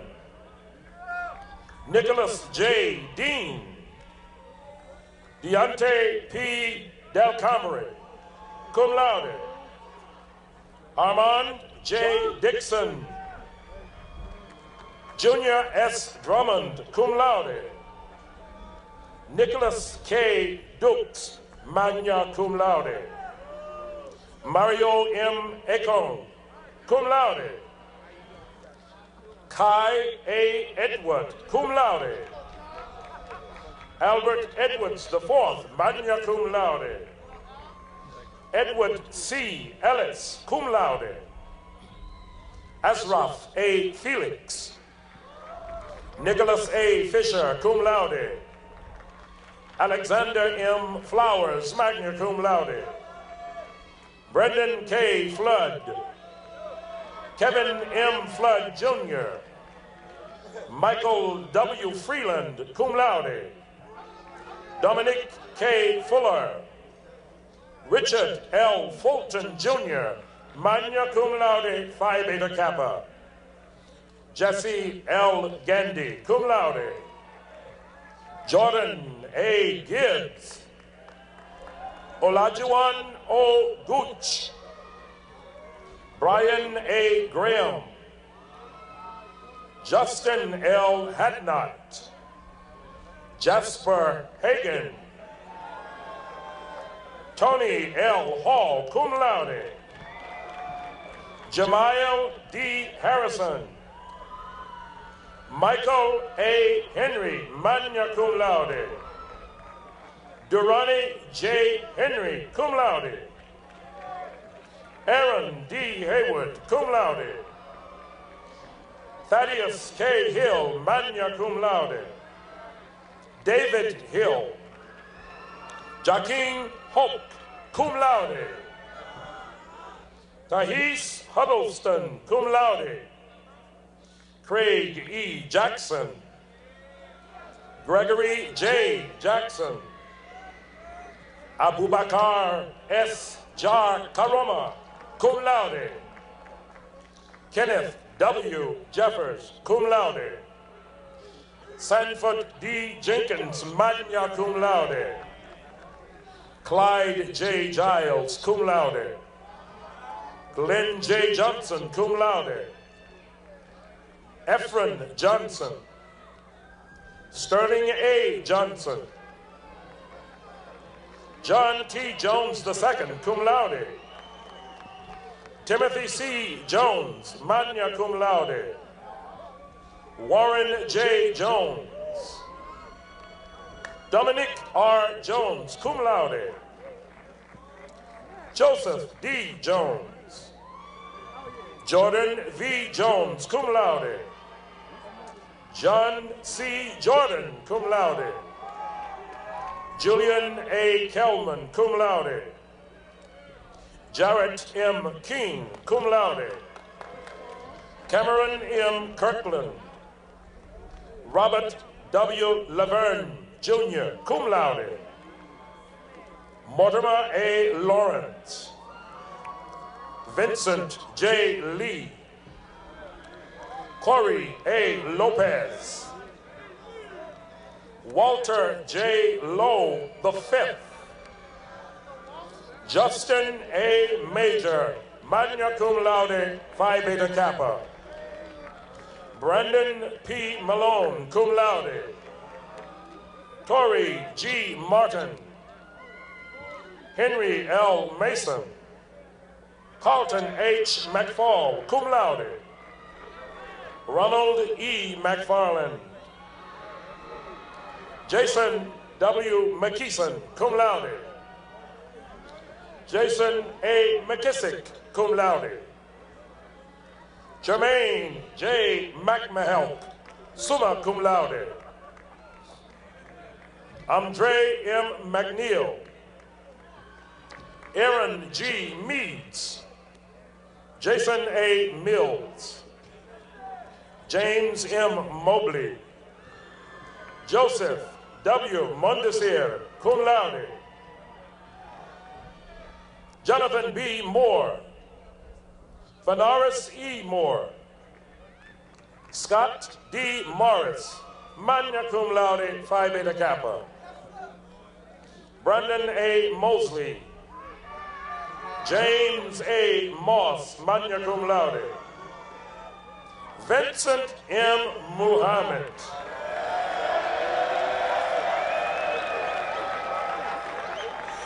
Maurice A. Moraine, magna cum laude, Phi Beta Kappa. Russell B. Nelson, cum laude. Stephen F. Newman, cum laude. Robert K. Encia. Charles N. Ofore, Jr., cum laude. Michael C. Okosi. Ver J. Oliver, cum laude. Ali Osman, magna cum laude, Phi Beta Kappa. Jonathan M. Pack, cum laude. Omar R. Parham. Evan M. Patterson. Harvard M. Potts. Itumeleng Raseroka. Kevin L. Reavers. Brian P. Reed. Shannon P. Richardson. Jamel E. Riley, cum laude. Mark J. Robertson, cum laude. Jonas L. Robinson, cum laude. Gregory L. Roseborough, cum laude. Kristen J. Rudy, cum laude. Isan E. Salim, cum laude. Bernard J. Saunders. Isaiah A. Scott. Bakari Sekan, summa cum laude, Phi Beta Kappa. Brandon C. Seth Avarangura, cum laude. Devin W. Shaw, cum laude.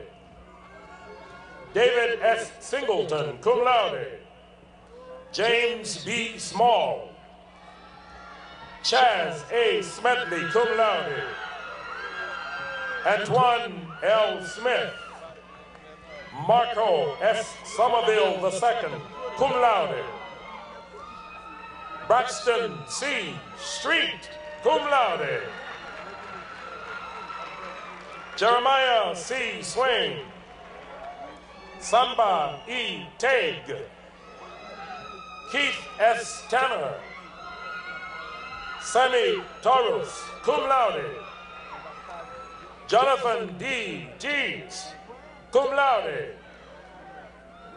Montegas D. Terry, cum laude. Christopher H. Thomas, cum laude. Michael R. Tony. Matthew O. Tufor, magna cum laude. Christopher M. Turner, magna cum laude, Phi Beta Kappa. Thomas H. Turner. Charles J. View. Marcel R. Ward, magna cum laude. Marcus L. Wedge, summa cum laude, Phi Beta Kappa. Donald A. White.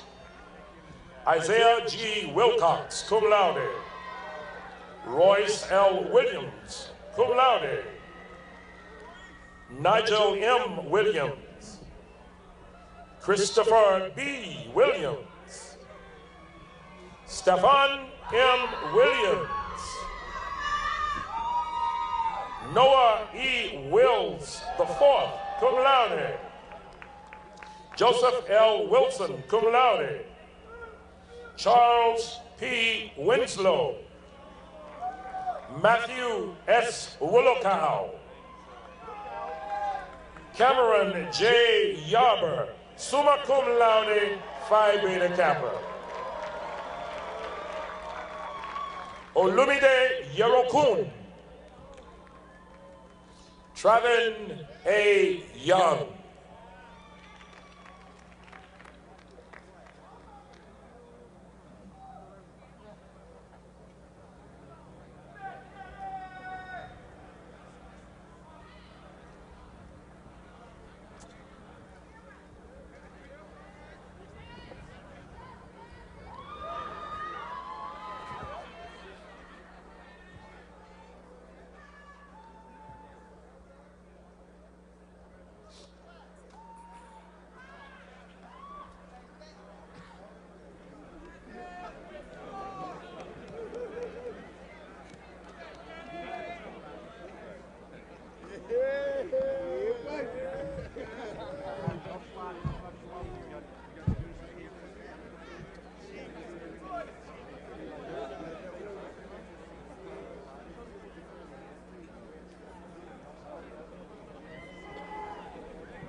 Gentlemen, you may now turn your tassels.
Gentlemen, you may now be seated.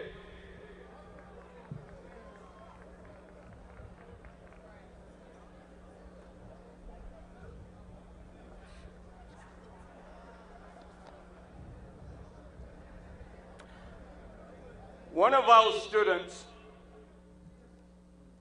in the Division of Business Administration and Economics started with the class of 2011, but his untimely death prevented him from completing the journey.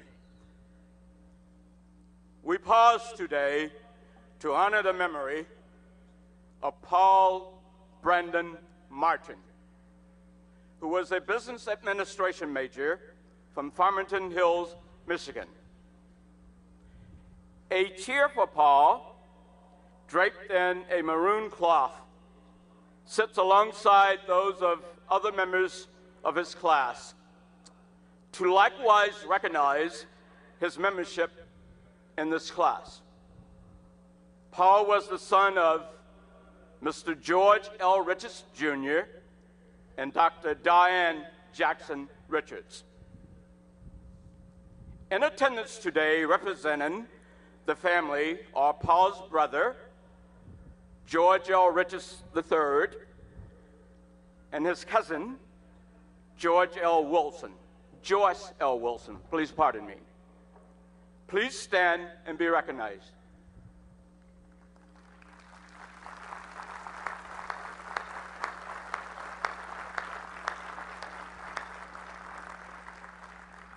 To the family, I am pleased to present the certificate of attendance to Paul's family at this time. Thank you.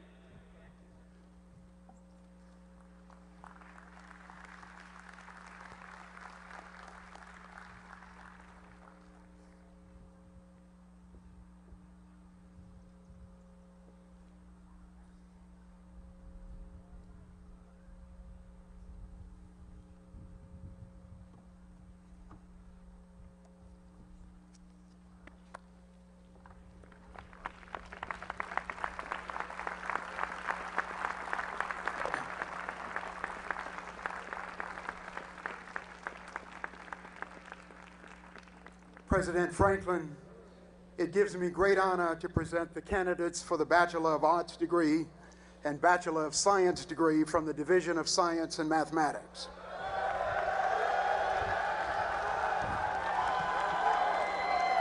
Gentlemen, please stand, turn to your right, and place the hood on your fellow classmate standing in front of you.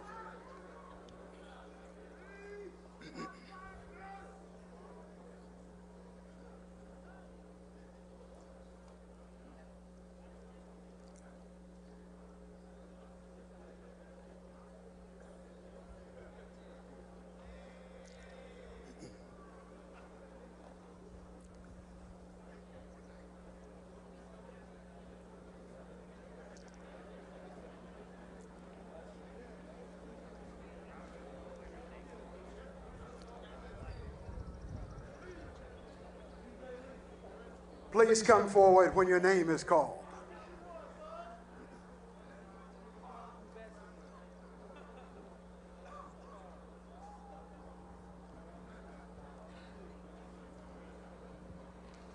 Jeffrey Arendt.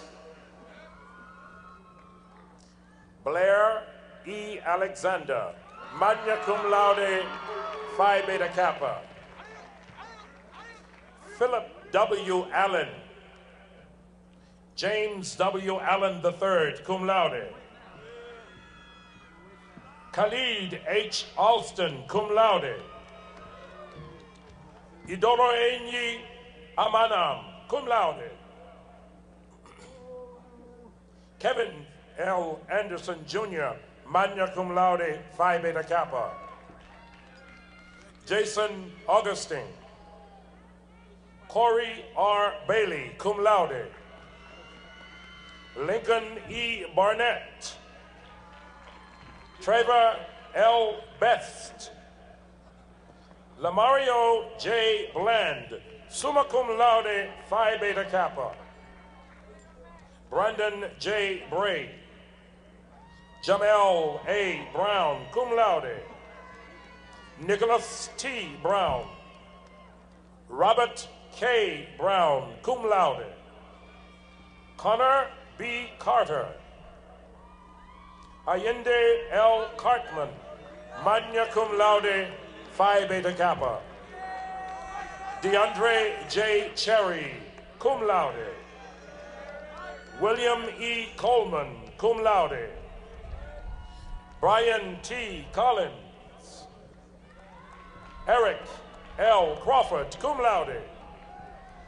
Darrell D. Crawford. Brandon Crosby, magna cum laude, Phi Beta Kappa. Corbin W. Darling, magna cum laude. Jarrett L. David, cum laude. Benem Olom A. Davids. M. Zaley N. Davidson Roberts, cum laude. Michael Davis, magna cum laude. Edward J. DeBrady. Trevano W. Dean, cum laude. Jeremy D. Dixon, cum laude. Jordan E. Dow, cum laude. LeVar R. Edie. Toritseju Eda, cum laude. Justin A. Edmondson. Elliot D. Ellerson. Andre N. Forbes, cum laude. Arthur C. Franklin, cum laude. Melvin H. Freeman, magna cum laude. Rodriguez K. Graham, cum laude. Travon W. Gross, cum laude. John C. Hargrove. Joseph S. Harrison. Dewan J. Hart. Andre C. Harvey. Bryant L. Hedgeman. William B. Hickman, cum laude. James E. Hightower, cum laude. Omari N. Holtz. Hinamwa Hingiapuku. Gregory J. Irvine. Lawrence G. Johnson. Anthony J. Johnson. William A. Johnson, cum laude. Joshua G. Jones, cum laude. Kyle A. Kennan. Leland R. Kent, Jr., cum laude. Hussein A. Latif, magna cum laude, Phi Beta Kappa. Manuel M. Lewis, cum laude. Christopher M. Lovett Bynes, cum laude. Kenneth Lyons, Jr., magna cum laude, Phi Beta Kappa. Daquan K. Malone, cum laude. Emmanuel M. Marsh, summa cum laude, Phi Beta Kappa. Mackenzie D. Martin, cum laude. Joshua D. Matthews. Tremonti M. McDaniel. Cleveland A. Meriwether. Parnell O. Mentor, cum laude.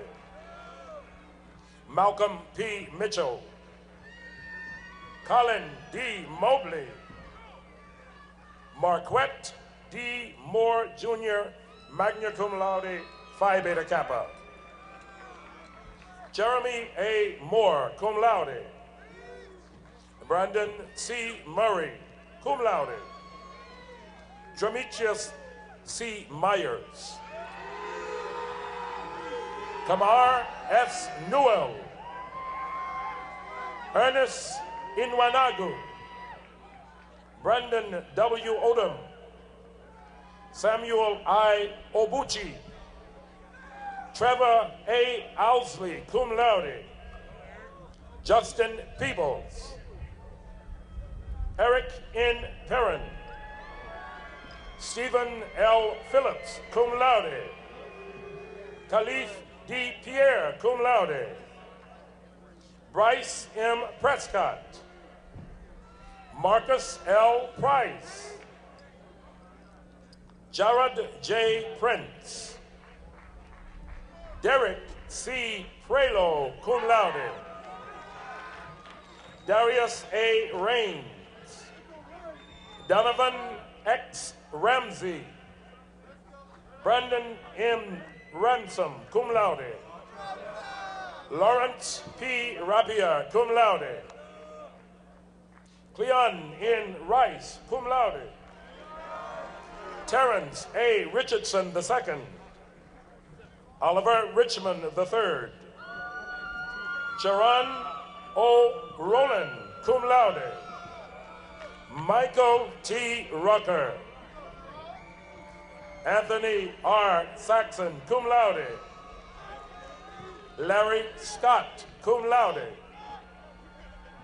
Walter D. Scott Williams, cum laude. Charles A. Seaton, magna cum laude, Phi Beta Kappa. Damian H. Sheffield. Brendan J. Shipman, cum laude.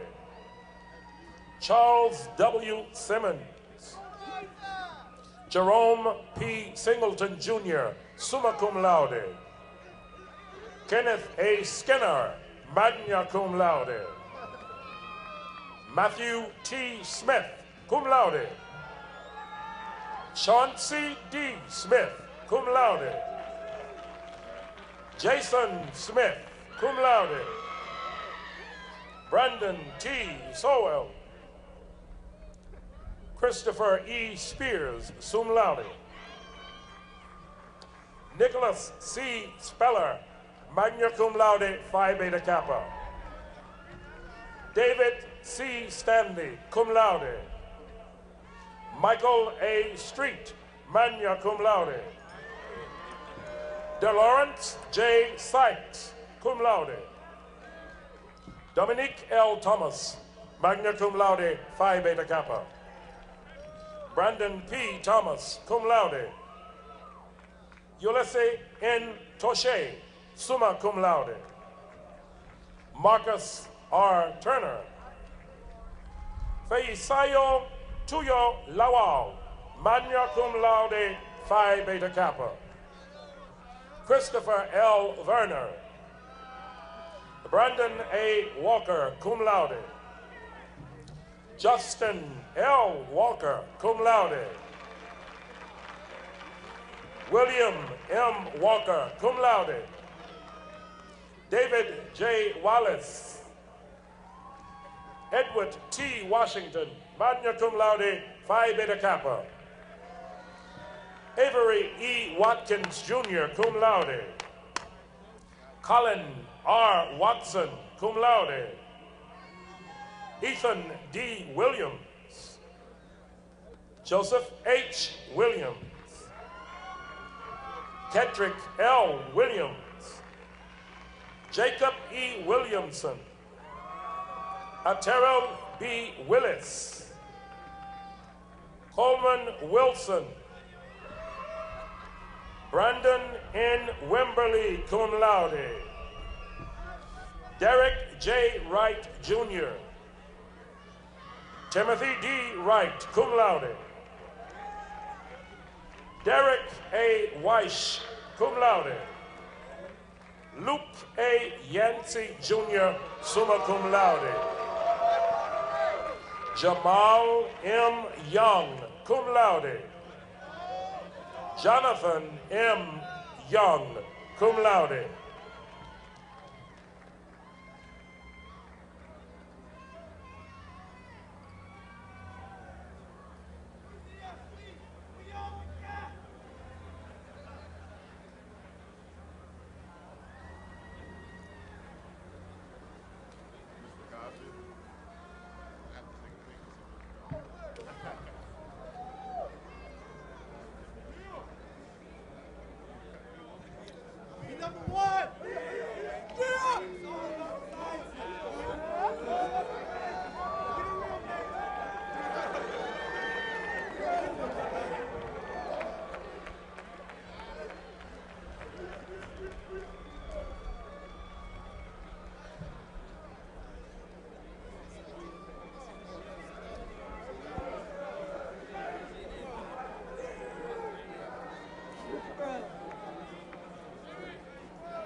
You may now turn your tassels.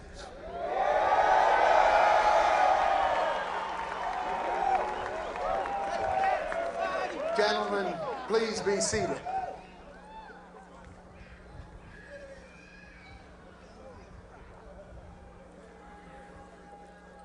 ROTC officer candidates, please come to the stage for the commissioning ceremony.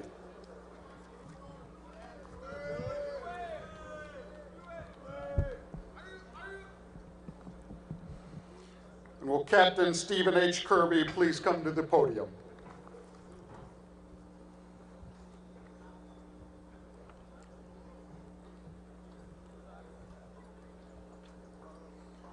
Captain Kirby will now come forward and commission our newest military officers.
Mr. President, may I present the newest second lieutenants and ensigns in the Navy, the Air Force, and the Marine Corps.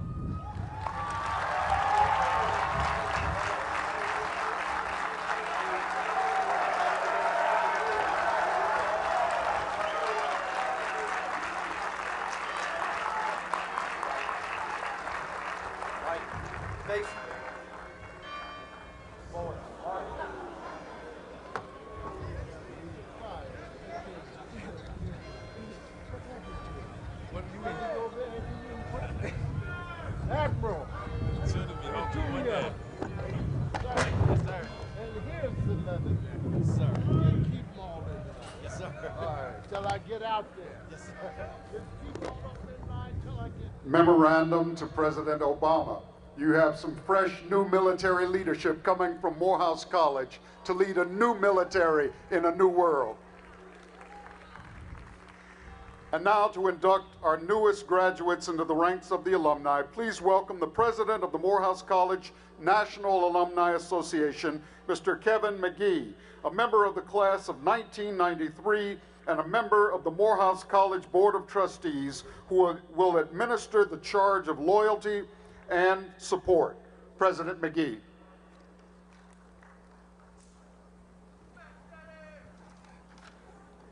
Good morning, gentlemen. It's an honor and privilege to stand before you today as president of your alumni association. And on behalf of your fellow alumni, some seated to your left, I would like to thank you for your perseverance, your persistence, and your patience in getting to this point so that you may share it with your fellow alumni.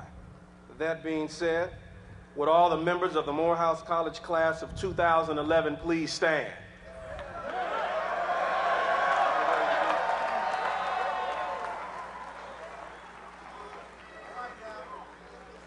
No institution of higher education can be stronger than its alumni. Therefore, those who have earned their degrees and accepted the honor of becoming a Morehouse graduate must reach back and give back in support of the ongoing mission of their institution.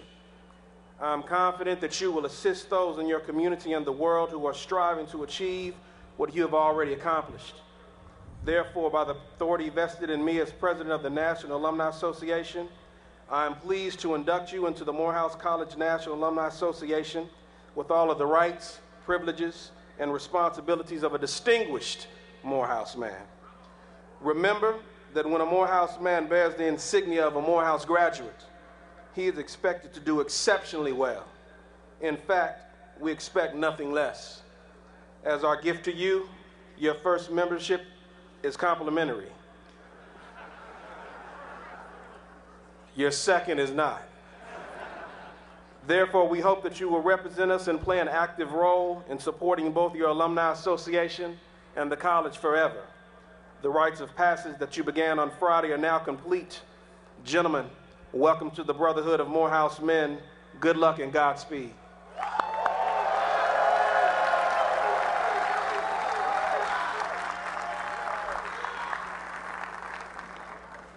I understand that Morehouse man, honorary degree recipient Hank Aaron is with us. And Hank, we thank you.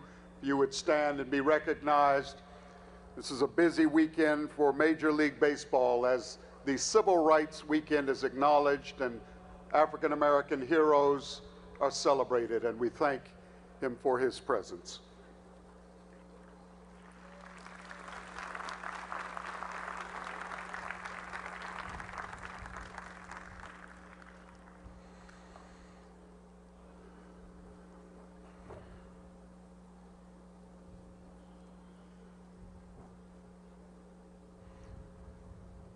Men of the class of 2011, it's taken us now, 3 hours in this ceremony to cover 4 years, 5 years. I think that's okay. I cannot put into words how proud I am of each of you. We arrived at Morehouse at the same time, most of us, and I've been privileged to share with your company, to stand shoulder to shoulder, to share your dreams and your hopes. We have indeed stood shoulder to shoulder in Crown Forum and at Hump Wednesdays. In many ways, as you were coming to know Mother Morehouse for the first time, I was learning her all over again. And together we have discovered her, enjoyed Morehouse, raged at her, sometimes all in the same day. Matriculating through college is not a task for the weak at heart. And all of us have faced trials and tribulations. Often I've reminded you of the words of Ernest Hemingway that life breaks all of us, but some are made strong in the broken places. And carry that wisdom forth into our communities as you heal the broken places in our community and in our villages. Today, you deserve to celebrate. You have earned this. Earned the right to be called Morehouse men. And I salute you today for that. And so cherish this moment, but do not cherish or party for too long, for your community needs you. And so you will leave here today to go forth, to serve, to speak truth to power, to lift others as you climb, and to continue the power of the Morehouse Renaissance and spread it throughout our land. A couple of years ago, I talked to you about Moses in that first chapter of Exodus. Go back and reread that passage. A society that had declared war on its young men, destroying the young baby boys, but his mother, his village surrounded him and protected him and wrapped him up and put him in a basket and floated him to a safe harbor. You call that harbor Morehouse. As Renaissance boys who have become men these last few years, you've been trained well academically, and you've developed the internal moral compasses that make you sensitive to injustice and oppression. When things are not right in our community, I hope that you will lose sleep, struggling to puzzle out what you will do tomorrow morning to move the pendulum of history toward justice. Some of you were delivered from peril to the arms of Mother Morehouse, and we have done our best to embrace and educate and guide you. We have not been perfect, and there is still work to be done. But we will cherish for the rest of our lives these Renaissance years we have shared together. And so, gentlemen, as Shakespeare would say, we few, we happy few, we band of brothers, we go forth now to serve. And so I ask you to stand together for the last time as a class.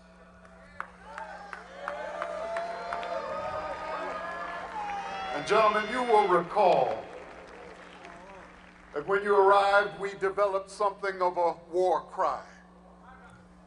And when I utter the word Morehouse, you roar back to me, your house, at your service.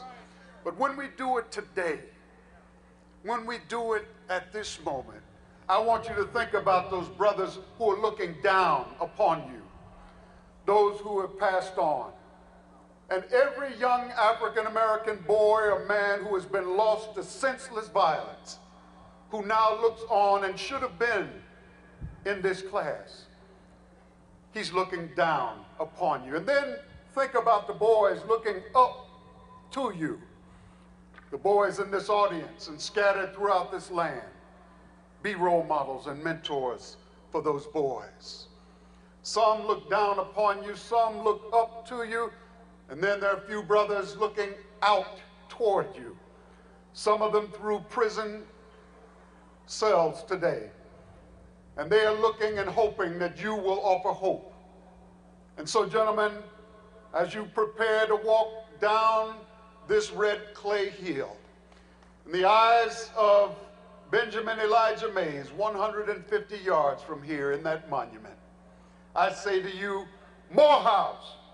Morehouse at your service! Morehouse! Morehouse at your service! Morehouse! Morehouse at your service! Up, you mighty men, let us lead the world into a better place. God bless you, gentlemen.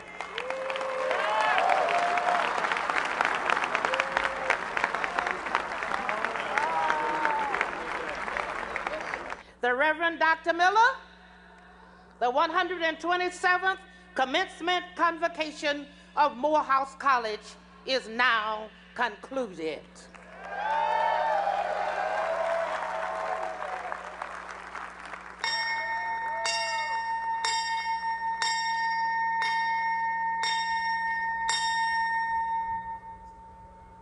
Please stand for the singing of the college hymn, Dear Old Morehouse, after which Dean Lawrence Edward Carter Sr.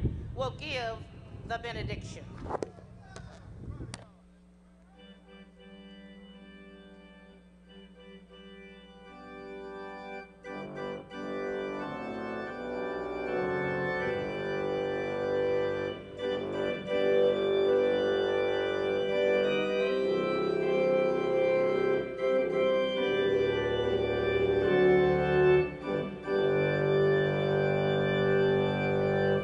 Dear old Morehouse,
Please be seated for the final blessing.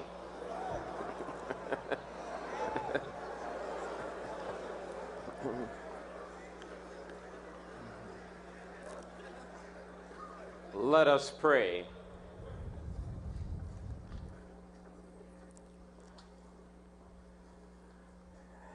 And now, may the magnificent, eternal Spirit, on this morning of magic and miracles, when it doth not yet appear what we shall be, and when every ounce of our being is teeming with expectant wonder, may that Spirit allow you, the sons of God, to go forth with certainty behind, before, and within, letting God move you to get up, to get out, to get on, and to get over any sign of negativity, remembering in the darkness what you have seen in the light. May that Holy Spirit keep you from falling and commit you to being right, in accord with divine will, sacred nature, and in harmony with good, expecting that everything you do shall prosper. May that unseeable, undeniable, omnipresent power that allows promise and fulfillment to meet, that led you as a pillar of fire through your dark night of final exams, leads you as a pillar of cloud into the dawn of a new day. God cannot fail, and in God consciousness, neither will you. For in God we live, move, and have our being. So be it, and so it is. Let everyone say, Amen.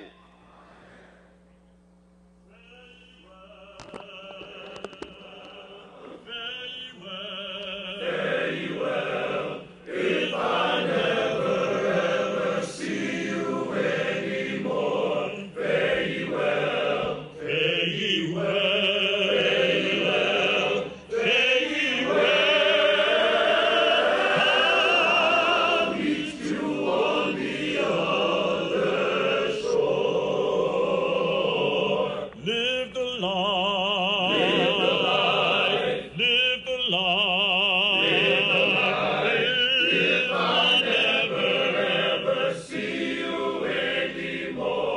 Live the life, live the life.